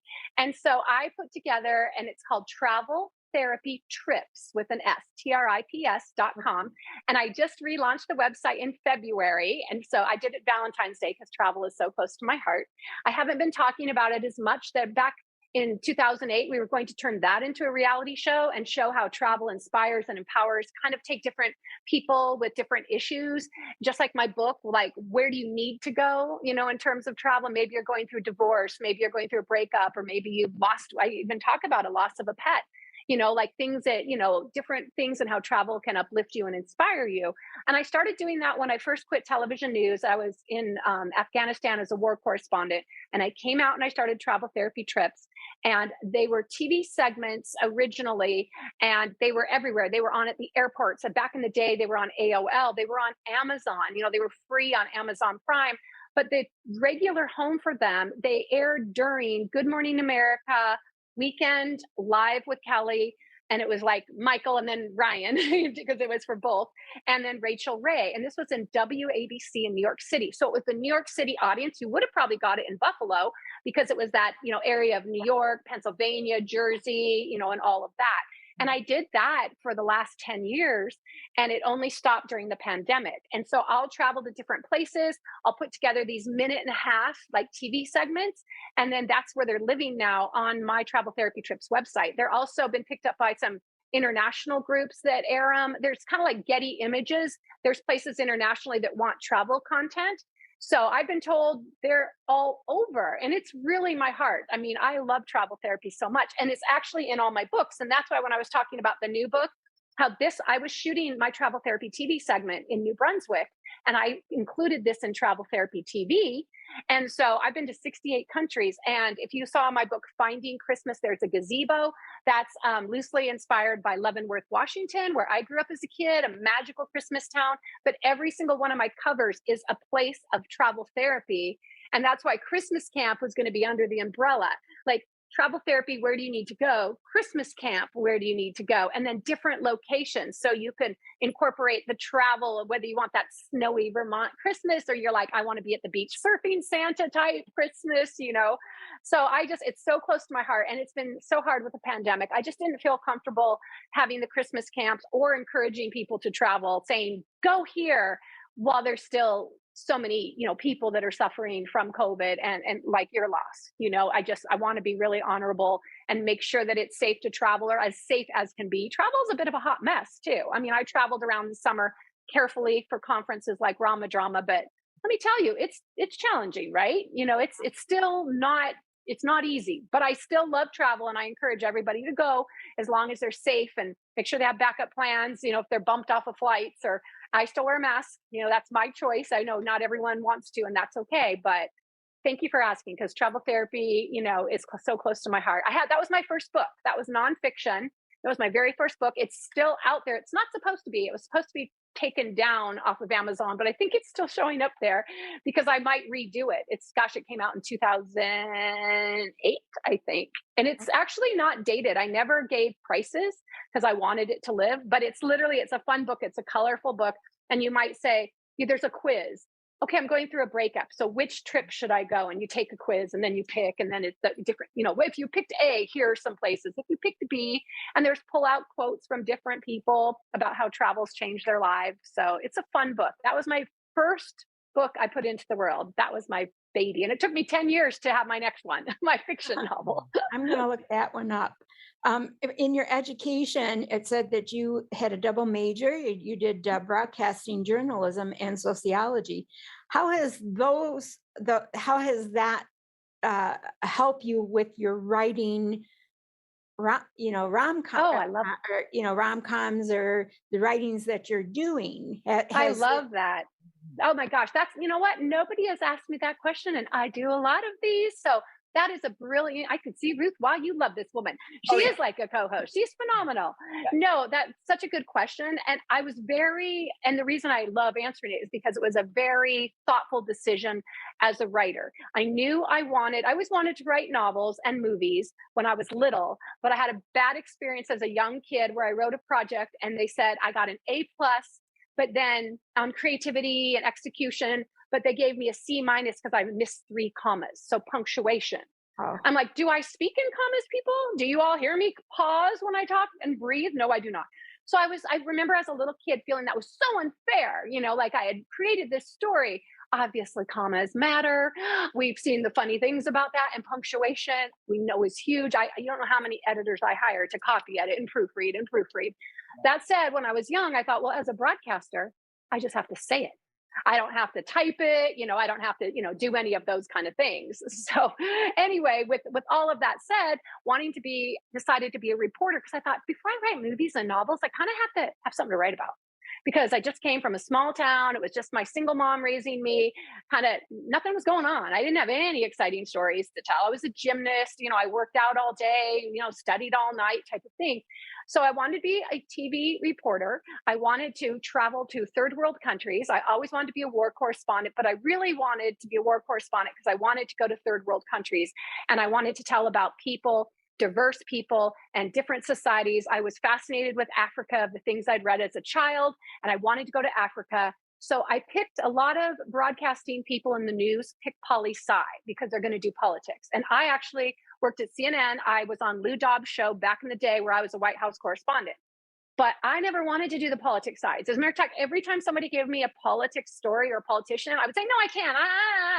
I wanted to do the human interest side of any story. So that's why I picked sociology, because I wanted to cover societies and people, not the politics. And it has been huge for me because I remember my women's studies. That was one of my favorite classes. And there were so many different classes in college that took me out of that very small box of where I grew up in Everett, Washington, where it's very small, very limited, and I could see the world.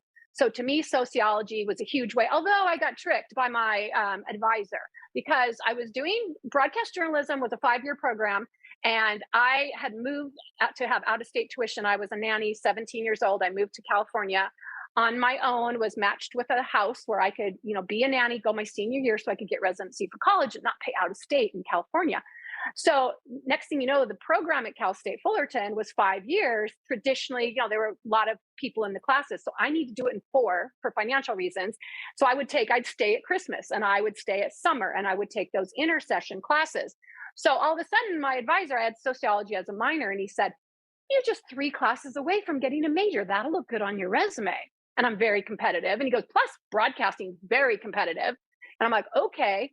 He didn't tell me those classes were research, statistics, and what was the other one? Anyway, something that had to do with math that was extraordinarily hard. I am definitely a literary and not the math side of it. Yeah. So, but to this day, I've done a lot with Cal State Fullerton during the pandemic. I've been blessed. They've featured me, in their magazine, which I love. I'd love to do more mentoring when we can do more in person, but it made such a difference to me taking those classes and having a more global view and a more diverse view and knowing it was out there. I hadn't gone yet. I hadn't seen it yet, but I was going to, and it's why I wanted to travel. So thank you. That is such a good question. I love it. Kind of falling into the same thing is your war journalism. My father-in-law, he's passed away, but he was war journalism in World War II, and he wrote for the Stars and Stripes. Oh my good! Oh, you're kidding me! Yeah, and that's amazing. I love that. My question is, I know what the family felt when he was there. In how did your family handle you being a woman wanting to be in the thick of things? Wow. Well, first of all, I had a really small family, so not too many people to be upset with me. No, but I'm only child of an only child, my dad, and then my mom had 1 brother, so I'm a pretty small family. But actually, when I went to Bosnia the first time, I didn't tell my mom. I know what happened is that I'm living out of state. My family's all in Washington state. And I was working so hard. My mom knew I was working on a story to go to Bosnia and be embedded with ground troops, which was my very first experience of working in a war zone. But it was impossible. No one in the world had been given authorization. And I was just from a small NBC affiliate in Salt Lake City, Utah. So I wasn't at the network like ABC, NBC, Tonight, and anything like CNN. And so I think nobody, even including my bosses at my TV station, thought I'd ever actually do it. And I just am very tenacious. It's sort of, you look at like getting into screenwriting, which is also impossible. I really don't take no for an answer. No just kind of fuels. It's like, it just keeps fueling me. And every door that shuts just fuels me more and more. And so when I got it, I had to go really fast. My soldiers had already left and they were already in Germany in a holding area waiting to go, what we say, in country into Bosnia. So I was going to have to fly on my own with the crazy photographer I'd blackmailed, no kiddingly, convinced to come with me. And then literally drive in a snowstorm, because I remember it was December 19th, my birthday, when they announced that we were sending ground troops into Bosnia. It was peacekeeping, although that was more treacherous than, I don't want to say more, because any war zone or peacekeeping situation is treacherous, but because we were the first in, there were no hardcover buildings, there were no toilets, there was no running water. It was very, very remote. It was like you'd get a cot and you'd have a tent and it was freezing cold and you would put it in and it would sink all the way down in the mud. And people were hurting their ankles because their boots would sink all the way down, in this frozen mud. And there were landmines everywhere in Bosnia. They were doing that. So back to the question, when I finally got the go-ahead, it was like 10 o'clock at night that I could get this flight, and I had to hurry and try to get my soldiers in Germany before they went in country. If I didn't get attached to them, I would not get to go. I couldn't just land in Bosnia, obviously. That wasn't allowed. No one was allowed to do that. But it's called embedded. So if I could be embedded with my unit, but I had to find them in Germany. It's a base called Hohenfels. It's nicknamed Hohenhels because it's where you go to get your landmine sniper training and your last minute training before you go into this situation. So I got there and I had to do the same training. They called me Private Benjamin, for those that you are old enough that can remember when Goldie Hawn. Yeah. So they called me that. I had a Patagonia fleece before they put me in military gear that was hot pink because it was warm and it was the one I had. But and at the time I had to have shorter hair and wear the helmet and all of that. But anyway, so when I left, I'm answering the long version. There was somebody, it's called Family Readiness, which is who helps in the Army and lets kind of helps the family members that stay at home. And so I had said, is there anything I can do? And she goes, at that time there was no, they weren't emailing, they weren't doing things like that. Certainly not texting. And so she said, can you take letters from home? I can have everybody, they haven't heard from their loved one, in weeks. So I literally was like the mailman. And so you're limited to what you can take. And I took these letters. And I remember she said, have you told your family? And I'm like, well, I know I haven't had a chance, And she was like, 'cause it was 10 at night. My mom goes to bed at 8, she gets up at 4 and she's like, I'll call them. I'll tell them. And, when I ask my mom's very different from me. She's very quiet and she was a school teacher for 28 years, middle school, health. That's an angel right there to teach middle school for 20 something years. But she's very quiet and she's always believed in me, but I'm kind of the only one that's like this, like the dreamer, I'm going to do it. They're always like, okay. I mean, they never said I couldn't. They just kind of, and then when something would go bad, I remember one time I told my mom something was really negative, like something bad happened and I was bummed. She goes, oh, you'll do it. And I kind of said, well, Mom, it'd be nice if you gave me some sympathy. Like, it's not that easy. And she goes, oh, but you always do it. So my family has believed in me to a point of a fault where they don't question that I'll have a movie or a book or an audio. Of course you will. Because you've been doing stuff like this since you were a kid. And, I kind of break the odds. So they celebrate it, but I'm sure she was very worried. And Afghanistan was another thing altogether because I was embedded with an Apache helicopter unit in an active war zone at 3 different bases. That was 2007. And so, the other was 1995, 94, 95 in Bosnia. And so Afghanistan they knew I was trying to go. I was working really hard to go. And, they knew my mom was like, be safe. But I don't know. If she was worried, I'm sure she was, but she never said anything. She just said, be safe. And, that was different because I could text, and I could let them know. And now you could do Zoom, not Zoom, but, back then you had more accessibility. Bosnia was scary because I was a month cut off from everybody. We all were, but that's also one that I'd love to put in a movie someday because it was so visual.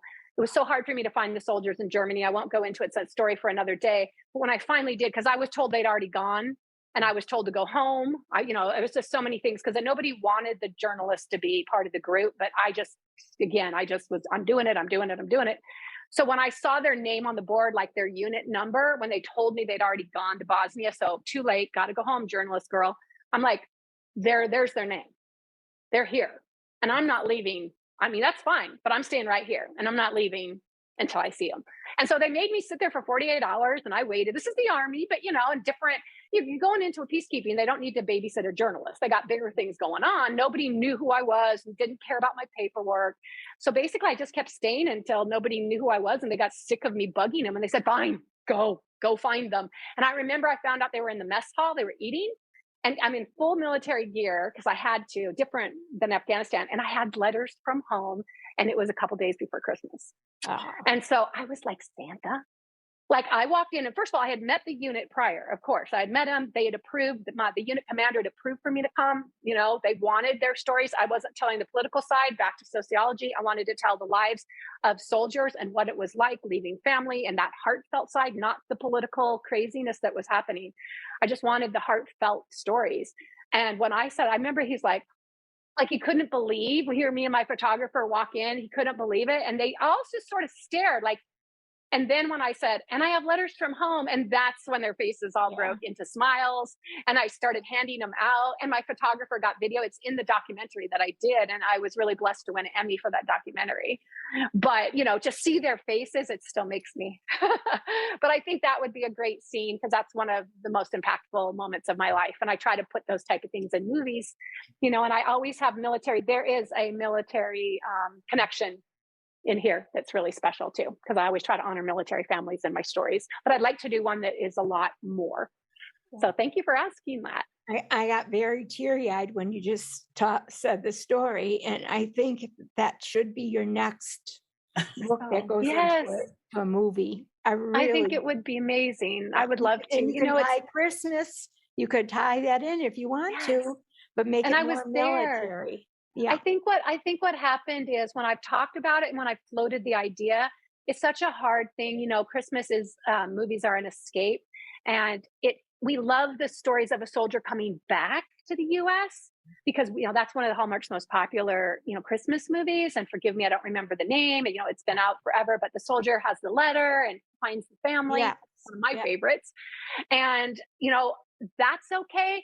But we've never seen a soldier like me, showing up at an active base. I think it's just hard because it's a war zone, even though, of course, that would be, fabricated.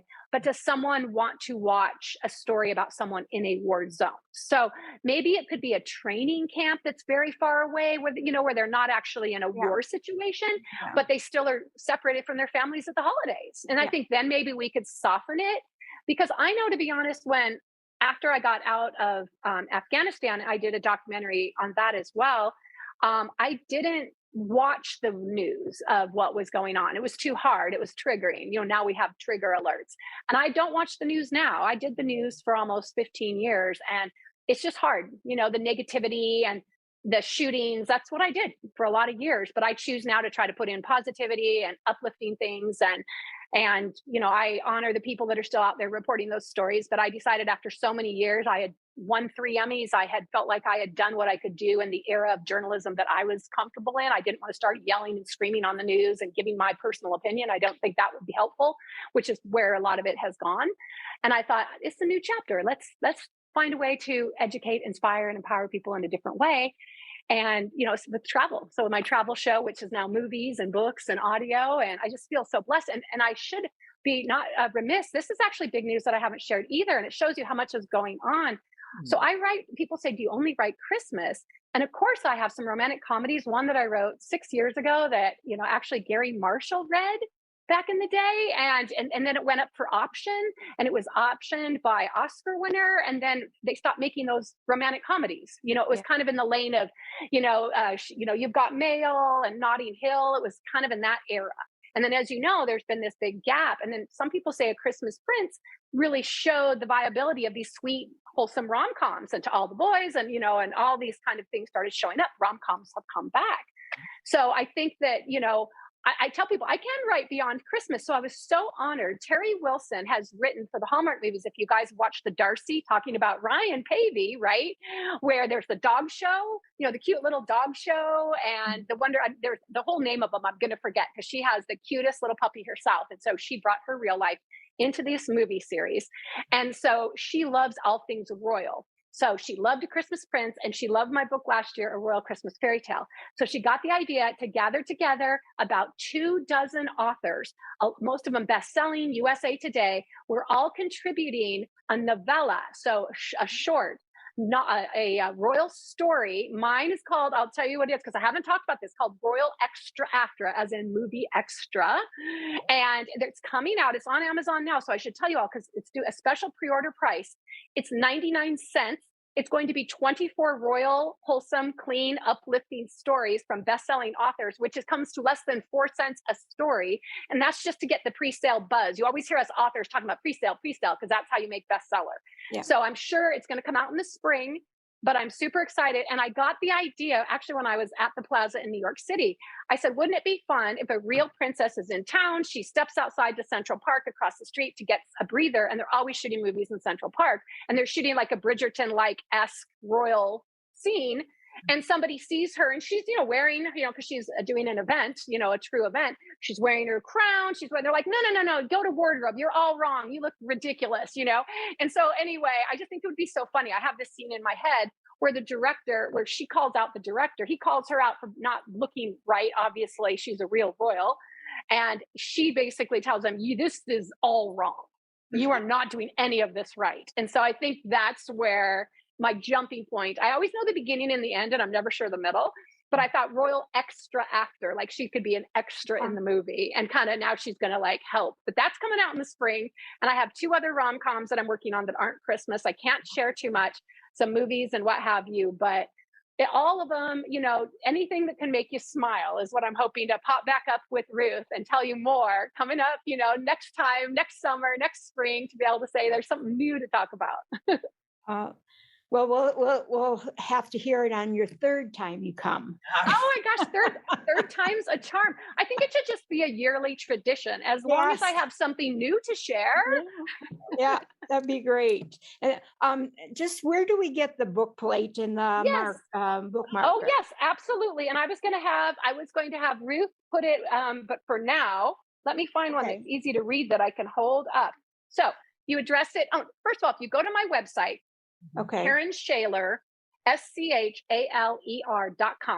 And you scroll down the first page, you'll see the new book, and it'll say free. I think it says, I'm not sure if it says book plates or free Christmas swag, but you click on it and the page has the PO box. I'm going to give it to you here too. Also, really quick for those watching, every year I have what's called the DIY Do-It-Yourself Christmas Camp Guide. And I take the new novels, recipes, and activities. And so it gets bigger and bigger. It started off with my Christmas camp movie, and now I've had 6 novels and 4 movies. So there's always something, new content. Now, for those of you that have a pen, I'm going to hold this. I'm going to see. I'm trying to find somebody who has the best penmanship of all these. Ooh, look at this. You just, this is actually from my website. So this is perfect. So there it is. It is, I'm doing it right there. So it's KAREN SCHALER, P.O. Box 26506, Scottsdale, Arizona, 85255. And you just send me exactly like I showed you, that self-addressed stamped envelope. Just the reason you want the legal size is so it'll fit the bookmark.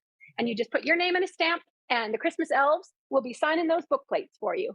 And share it with your friends, because when I got the P.O. box, I'm hoping that every time I go, it's like, yay, it's like Christmas for me to get letters and to be able to do this. So it makes it's like a fun thing I do. People, how do you have the time? It's like, I make time for the things that matter most. I love book plates. My first job after high school was working in a bookstore, and we used to sell book plates. So I love that. I feel so ignorant not knowing what they were when my Czech publisher said, I said, would you like me to send you some bookmarks for the folks in Czech? And he goes, well, I could do book plates. And I'm like, so I had to Google it, and then I felt like a ding-a-ling, but I always admit it when I'm learning, because I think it's always good to sell a lot of them. It was a big thing. Yeah. Every family it is a big because having your own autographed copy, and because mine's a Christmas book, I'm hoping it'll be a great gift for people. Like my Royal Christmas Fairy Tale, you guys, I just saw, because I was putting on TikTok, because somebody asked a question if I had written any other royal content. So I said, oh yeah, this one. I just saw on Amazon, it's normally $15.99. It's on sale for $10, the paperback. I don't know why, but it is. So I'm telling anyone, this guy, printing went up, as we know, with the pandemic. So this little guy is $16.99. The ebook's $9.99. So if you do ebooks, that's by far the most affordable one. It's also on thrift books. So if you want to wait a little bit, I do a lot with thrift books. So you can maybe pick up a used copy there in a couple months, where you can sometimes get as much as 30-40% off. So I tell people there's always a will, there's a way. And if you follow me on my KAREN SCHALER official Facebook page, KAREN SCHALER on Twitter. Now, Instagram is weird. It's @traveltherapy, but that's because I started it when I had my travel show. So it's the only one that confuses people. But I probably gave away 200 books last year. And Ruth knows, I'm always giving away books right and left. Well, just throw it up on social media and say, tell me your favorite Christmas cookie, and you guys help me. You help me come up with names of towns, and you help me come up with Christmas traditions. So if if the book isn't in your budget right now, so send me the self-addressed stamped envelope, get the book plate, and maybe it's like encouraging good karma that you're going to win. Okay. Well, thank you so much for taking your time again. Oh, with of us. course. Thank you for such good questions. I mean, that's what I love about coming on Ruth's show. She always does all her research and she asks questions that are not just interesting to her, but to anyone listening. And I love that this gets posted and then people can watch it in their own time. And again, feel free wherever Ruth posts. If you have a question and you didn't get to, ask it, we didn't get to it sometimes, especially in Zoom. So funny. I did this with Thrift Books. We did a Facebook Live last year for the book launch party. And I said, I'll answer all your questions because we did speed round. When I hung up, because I wasn't watching the chat, I wanted to stay present and they were watching it, there were 720 individual questions. That took a while, but I did it, so I was proud of myself. And I don't have any ones because, that sounds terrible. I don't have anyone that's pretending to be me. And I'm not saying that's wrong because you should have social media assistants that know your verbiage or these are approved things. There's some answers that a lot of people ask the same question. I actually personally answer, at least right now I do, every single one myself. So you're going to get me. You're not going to get, a bot. Not that I would ever have a bot, but you know what I mean? It's going to be real. I've heard that there's some crazy thing that you can do where I don't know, you give automated, so it's like a bot. It basically answers as a bot. It's no one. You think you're talking to the author and it's some bot. And I'm like, that's not okay. If someone takes the time to ask a question and watch, the least you can do is answer the question. Now, sometimes if I'm Nora Roberts and there's 85,000 questions and I'm in the middle of a book deadline, you might understand, that could take me a while. And one thing I did for a book club, there was about 30 questions and I just decided to get on and record it like this. And I went down each question and I went, bop, bop, bop, bop, bop, bop. And then I sent them the video and they loved it. So that's also another option I've learned to do instead of typing. And that way they also could see it at their own leisure. They could make sure they didn't have to scroll through others' questions. So if you guys know anybody with book clubs or looking to do anything, I still do my under the Christmas Camp umbrella. I always talk about my new novel. We do workshops. Sometimes we talk Christmas cookies. We can have champagne, cocoa. We just do all sorts of things between now and Christmas. It's a lot of fun. Thank you, Paula. It was great to have you. I see that I do have, is it Lise? Is that the way you pronounce your name? Am I right? Yes, that's fine. All right. Hi. Yeah. Hi. I just wanted to touch base with you and tell you that you're sort of responsible for me writing Christmas scripts now. Oh my goodness. Tell me, update. Well, I came from a freelance background and then I got into script writing, but I write historicals, adaptations, some heavy stuff, drama. And I go to Austin Film Festival every year. And I think it was probably in 2019 or so. Yes, right before the pandemic. Yes, exactly. I saw you and the writer of Elf and one other, and you probably heard me coughing in the background. I had a terrible cold. I apologize for that. But I really, really enjoyed the discussion. But I'd never written anything holiday-ish at all, but it was just, something I wanted to look into. But I wasn't thinking really seriously about it. Well, then the pandemic hit and everything just seemed so terrible. And I was talking to my friend who is another writer, and we just said, you know what, it would be really nice to write something uplifting and fun. So I told her about the webinar or the panel discussion. Yes. And now we are co-writers. We're on our third script. And one has a shopping agreement with a producer in the UK. So we're kind of hopeful about that one. Yes, that's amazing. And another one has, won something in a contest, that kind of thing. So I feel like a neophyte in this entire world, but you are the one that got me into it. I just wanted to tell you that. And we're thoroughly enjoying it. We're having so much fun. I just want to say that movie. you don't know what that means to me because we're like in a vacuum sometime, and I loved Austin. It was my first time speaking at Austin, and I was such a newbie screenwriter, and to be asked, Austin is the festival for writers, and I'm in there with the Game of Thrones guys were there. Remember that year? Yeah. They were there. Oh, yeah. I mean, there's like the real deal folks, although their stories sort of similar to mine, meaning they didn't come from the big world. They they didn't know what they were doing. I don't know if you got a chance to listen to them. It was very funny. I'm sure it's online everywhere, but they talk about they weren't really quite sure what they were doing as showrunners and how they had to learn. That's a story with a lot of showrunners. And a showrunner is someone when you sell a script and it's your idea. And in television, you have a lot more control over the show. And feature films, I mentioned, you don't, but in television, you do. And then sometimes like I could sell a story and I'm a showrunner and I'm like, but I don't know about budgets and I don't know about this. And they usually will pair you with someone that does. But the point of it is I love that they're honest and authentic when they share their journey. But I can't tell you how much that makes me happy. I had somebody the other day, I spoke at a local college here, and it was someone that had saw one of these kind of interviews and then had heard me say I was in Scottsdale. And at the time, he said, "Are you still here? I teach screenwriting at a college. Will you come talk to my kids?" And everybody in the class, I said, "Anybody writing romance?" Nobody was. Nobody writing rom-coms, fantasy, thrillers, drama. But I did the same. I came back the next semester, and some of them were still there, and two of them had written scripts, and one of them had it optioned. And that just made me so happy. So I can't tell you, congratulations. And there's never been more for selling them. Like I was sharing before my journey when I started out, not knowing anybody, no agent, all of that. And so I wasn't in the Writers Guild, the union. And because of that, people love buying scripts from us, when you're not in the union because you're cheap and you're just wanting an opportunity and you want a chance. And I'm not saying that for every writer, but a lot of people just want that door opened.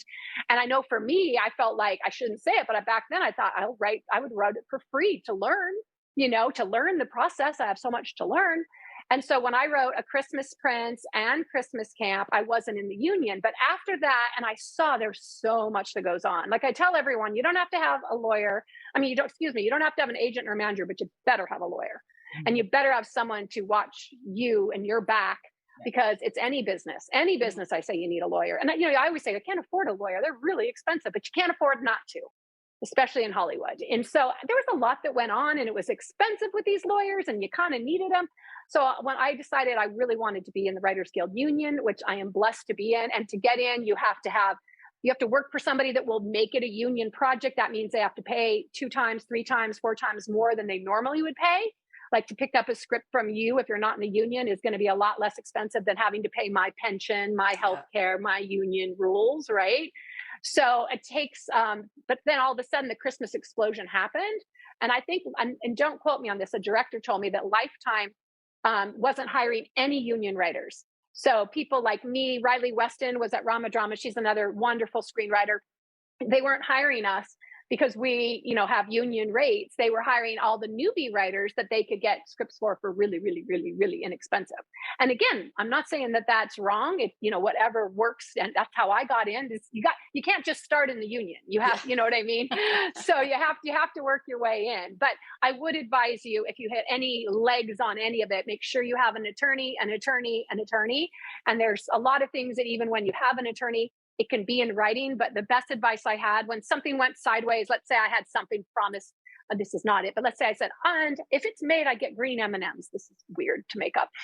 And so it's made, and like, where are my green M&Ms? And the people are like, sorry, well, you can't make us give you green M&Ms. You want them, sue us, type of thing, right? Mm-hmm. So what I've learned is even when you have a good contract, it's really the people behind the contract that are going to matter. Like, who is giving you the contract? So before you jump into bed with anyone, no matter how excited you are about Christmas, make sure you talk to somebody that's made movies with that production house or that network. And make sure, if I had checked with any of my situations in the beginning of people I worked with, I would have learned a lot quicker and gone in a different route faster. Mm. And so I think I shared that in Austin, right? I did share about attorney. Yeah, it's my thing. The one thing I remember is hang on to your story rights for future sequel. I remember you saying that. My gosh, 2 or 3 times. It's funny you say that. Well, a lot of people don't realize I had my story rights to my sequel. For a lot of people would assume I'm talking Christmas Prince, because obviously that one blew up and there were 2 sequels that I didn't write. So people assume maybe I didn't do that right. Oh no, I had the right to write those sequels. I chose because I had the opportunity to write a Hallmark and Lifetime movie. I thought, well, that looks good. I'm going to learn from different people, and moved on, to do those. But the reason I always say keep your book rights, because 99% of movies, doesn't matter who I mention, they're going to want all rights. They start with, we'll take everything, thank you very much. And then you have to carve out, well, I'd like book rights. Well, I'd like audio rights. So good example, my Audible project, the boilerplate contract, they would keep everything. Meaning this Audible would go on Audible. I couldn't write a book. I couldn't write the movie, but I negotiated to write the book and the movie. And there's things called holdbacks where I can't do it right away. I have to wait a certain amount of time. There's people get first look deals. I have some things to do, but that was what was important to me. And Audible knew going in, they've been so amazing to work with.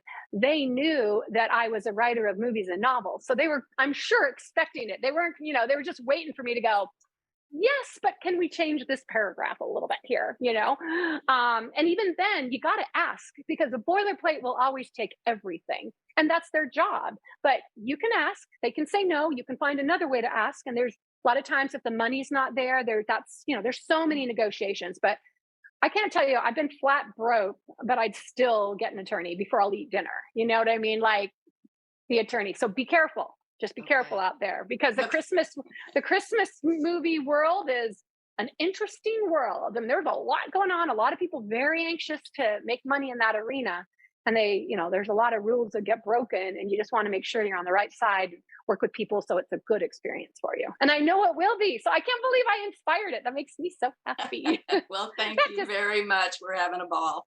Well, please just stay in touch with me. I hope if you haven't already signed up for my newsletter, send me a little email. Let me know where it's going. I can help promote you and share your news too, because I just love that. I love that so much. Fantastic. Thank you so much. Congratulations. Yes. Yes, congratulations. That is awesome. I love that story, Ruth. That's amazing. I didn't even know. I didn't know that she was going to share. I didn't know that was going on. So that's great. So awesome. Well, this may be the longest interview I've had, which is awesome. No, that's awesome. And I don't say that negatively. The stories that you have been telling, I've heard you tell things that I had no idea about. Which I'm so glad. That's what I love about these, is I never know what direction we're going to go. It used to be that I mapped everything out and I would control the conversation. And I've really let go of that control so much. And actually, that's what I love about having my virtual audience, because I let them have some of the control and I step back, and it's made it a much richer experience for me. And that's and I think that's organic. And as a reporter, when you're new, you write 7 questions if I'm going to go talk to the president of the United States, which I have talked to. But what happens, and they've seen skits where you'd say, this again, I love making these randomly weird ones, but like, what is your favorite color, Mr. President? And what is your favorite color? And they'll go, when I was a child, blah, blah, blah, my favorite color is brown, and blah, blah, blah, blah, blah, and I had a dog named Spot. And then your next question is, what's your dog? What is your dog's name, Mr. President? Because you're so like, you know what I mean? Like, you didn't listen. You know you have questions to ask and you don't listen. And the best thing to do, as I say, as a reporter, make sure if you have 1 or 2 questions your boss wants you to ask them, but then listen and go with the flow. I never have any notes. Who knows what you're going to ask me? I have had people say, would you like us to send you the questions? I'm like, no, just ask, because make it organic. I might say something that you springs, an idea. I try to remember. That's why I'm like, oh, don't forget to tell them about it. Oh, and the book, the Royal one is called Royal. I should have said that, Royal. If you look under Terry Wilson, which is Teri, she's the name under it on Amazon. That's the one for 99 cents. And I literally put some of my book mail here, like next to me, so I wouldn't forget, because I wanted to tell people about the book plates and about the free book plates, and to go on my website and do all of that. So I'll do that, just things I don't want to forget. But when it comes to the stories, I just think it's so much fun. And that's why I love it. Ruth, you're a great interviewer, because you curate a live audience. You curate comfort. I feel safe sharing. I've shared stories here I've never shared with anybody else. So I just feel like it's a safe, uplifting, inspiring place. And that's because of you. So thank you so much for that. Well, thank you. That means a lot. Yeah. And by the way, the Royal thing that's on that particular anthology, I pre-ordered it because Tracy posted about, or not Tracy, I'm sorry, Terry, I knew I was talking about, Terry posted about it. And I right away pre-ordered it, because I'm like, oh, well, Terry Wilson, I don't even know anything about it. It's Terry Wilson. Okay. I'm sold. I love that. Well, Terry's so amazing. Terry is going to be so much fun. And I just love working with her. And she's fun to follow her social media feeds too, because she does all things royal. She was just in the UK before the Queen passed, and it just broke our heart. We were announcing the royal book right after we waited the 10 days, we were going to announce earlier and we waited out of respect, but then also to honor her with these beautiful stories about powerful women, and to have this announcement about it. And it's going to be, I've not ever, the only novella I wrote is I wrote Christmas Camp and Christmas Camp Wedding. And I wrote the novella quickly because we had looked at ideally, hopefully doing the sequel like you always do. And because of it was released in a theater and there was some stuff I still don't know, but that didn't happen. You never know. But that's the only short story I've written. So who says that, you guys? You guys know better than me. There's a great famous quote of a famous writer that said, had I been a better writer, I would have written a shorter letter. It's something to that effect, that it's harder to write short. Yeah. And you can tell how much I talk. So, I keep my books in the normal length, but I think it's going to be hard to have character arc and journey to give an example, they're all going to be around 12,000, 15,000 words. And this book right here is 90,000 words. So that's a lot to tell a full story. You guys that, writers that tell short stories, they know how to do this. I just haven't done it in a long time. So super excited about it. I'm going to get working on that next month. There, I said it. Now it will be, because it's due. And I have to write my other Christmas, and I have 2 screenplays. Lots to do, but all exciting. So I'm just so glad we got to kick off the Christmas season and this way. And thank you for this way. I had to put up the wall, which I'd been so busy that I had not done. So I'm super excited to have the Christmas Karen wall back up. And just to see with all of you, thank you for taking time and a lot of time today to share. And I hope if you're listening or watching that you connect, reach out, watch me on TikTok, follow me, give me tips, please give me tips. Who's a TikToker out there? I need some tips. I'm having so much fun though. But you guys, I think, at the end of the day, just my encouraging words of the day that I always I just made this up, but thinking of something is try it. Just like you heard, you think, well, I don't write that lane, but I'm going to try Christmas. You'd be surprised. So I think my quotes are going to be the same that my other podcast had put out. If you always do what you've always done, you'll always get what you've always gotten. Yeah. So I'm doing 3 new things at least. That was my promise to myself. And I'll let y'all know next time how it works out. That's good. I'm so excited. Before, Linda, did you have a question you wanted to ask? I didn't want to overlook you. I had a feeling that maybe... Yes, I'm here for it. I can do speed round. If we have some questions, I can happily do speed round. Hi, Linda. Hi, okay. Linda. Hi. When Tammy was talking, I know Tammy has a border collie, right, Tammy? A border collie was your dog. I believe so. But that, yes, and I have. It was. Pardon me? Yes, it was border collie. Border collie, and my good friend, she's an author. And she doesn't write. She writes more mystery stories, but she also raises sheep and has border collies. So she may be able to help you find people to read your books that know about border collies and they're working sheepdogs. So I can get that information to you. Oh, I love that. See, this is what we do in the sharing. And I didn't realize it was a border collie because I grew up with Shetland sheepdogs, which are also in the herding family. Right. And I have a border collie on my Finding Christmas book. They're so smart. I love them so much. They're most intelligent. Yes. They are the most, I think I'm prejudiced, but I think they're the most human-like.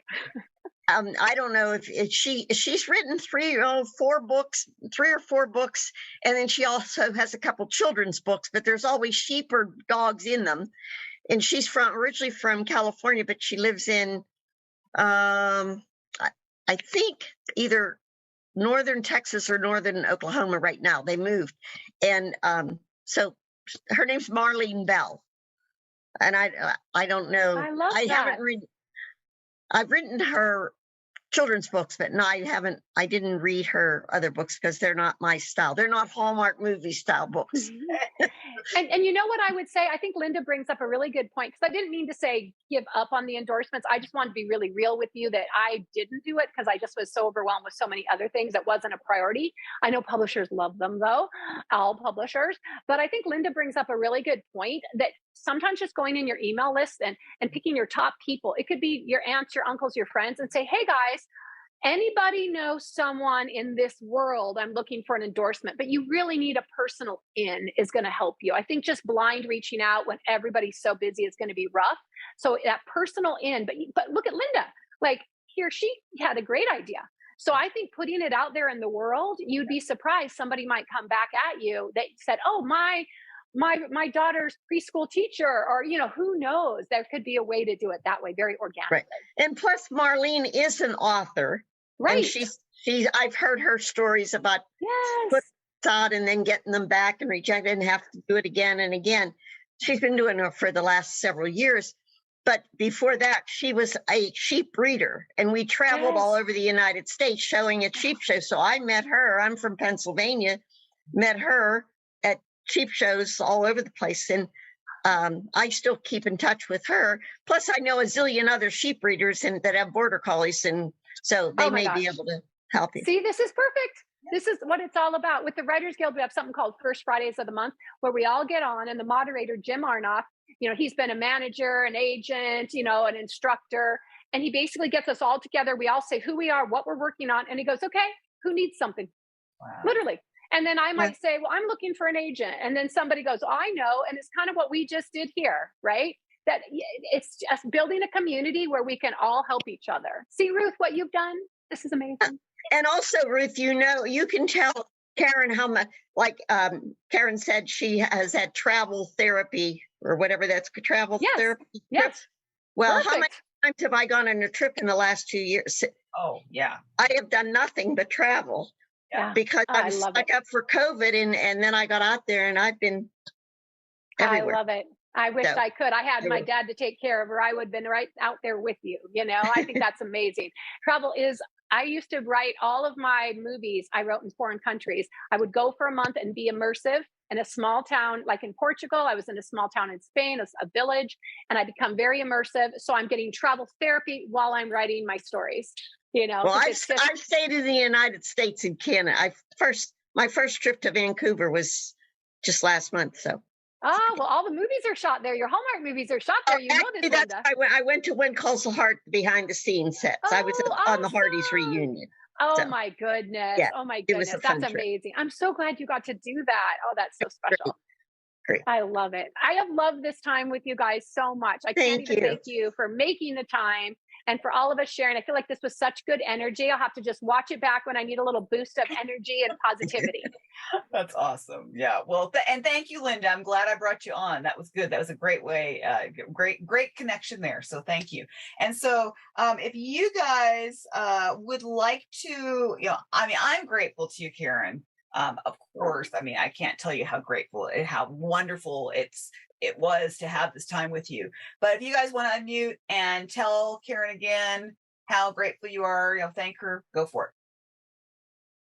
Oh, well, I did meet you in Roman drama. I was at Roman drama, so I did meet you there. So. Oh, it's so good to see you again. That was such a blur. There were so many. Oh, I know. There were so many. Yes. Now, did I meet you in Nashville? Mm-hmm. I was at Nashville and I was also at West Palm. So you were in West Palm. Oh my gosh. Yeah. That's the one that they kind of had me like hidden off to the side because there was a mix up with booths. And so I was always like, I'm over here. Some people found me. It was like, where's Waldo? Where's Karen? So, how amazing. You have been traveling, young lady. Oh, I love it. Well, Linda, thank you so much. Thank you. It was nice seeing you again. Hope we'll be on the third podcast again someday. Absolutely. Well, Paula, thank you. Your questions, I look forward to them. I forgot what a great interviewer you are. I think you missed your calling. And I'd love for you to tell the story, about your grandfather. I think that there's a story there too. I think there's some really beautiful World War II stories. And as we're losing the last of our World War II veterans, I think that there's never been a better time to really honor some of those stories. Yeah. Well, thank you, Karen, and thank you to Linda for that information. Okay. If you need any other, let me know. And good luck for your launch, your book launch. I'll be thinking of you. Thank you so much. I put my thanks in the chat, but I'll say it aloud. Thank you very much, and wishing you well with your dad. Hope his health improves. So, and I'll definitely be signing up for your newsletter and hope to keep in touch.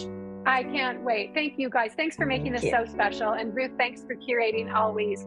such an amazing group of inspiring women where we can all uplift each other. I mean, it's more than just sharing our stories. I really feel like it's like, Christmas book, Christmas author, screenwriter therapy for all of us, right? We get to share some positivity, and I can't think of a better way to start the week. So thank you. Well, good. I'm glad. It was a joy to have all of you here. So thank you, and have a great rest of your week. Okay. Thank Love you. you guys. Merry early Christmas. Yes, Merry early too. All right. Okay. Bye-bye. Well, what else can I say? KAREN SCHALER, one of the most amazing individuals on this planet. I don't need to say anything else. She said so many amazing things herself. She answered questions. She's gracious. She's kind. Christmas Karen, that's her. No doubt. I really hope that you enjoyed this. That is my prayer, is that this was an inspiration. I know Christmas is over at this point, but did you know her Audible that she talked about, her Audible book, Once Upon a Christmas Carol, that musical one that she talked about, that Audible, not Audible book, but Audible original, it's free on Amazon Prime. The video that goes with it is free on Amazon Prime for a short time, so get it and watch it. I know I'm going to. I'm excited about this. If you enjoyed this, I would humbly ask that, first of all, visit all of Karen's links. They're in the show notes. Please follow this woman everywhere you possibly can. You will not be sorry. Secondly, I'd love it if you would rate, review, subscribe on Apple Podcasts and YouTube. Give me a thumbs up. That'd be great. Subscribe. All these things. I can't believe the podcast is a little over a year old at this point. And I am looking forward to sending even more special podcast episodes your way. There's plenty more coming. I know I've got a backlog, so watch out. It's coming. Watch out these next couple months. You're going to have a lot to listen to. So please jump on in. We are going to just have a ball as we continue this miracle podcast that God gave me, and you guys continue to support me and make it happen. So thank you from the bottom of my heart. I love every one of you. And here's to the most amazing 2023 ever. God bless you all. All my love.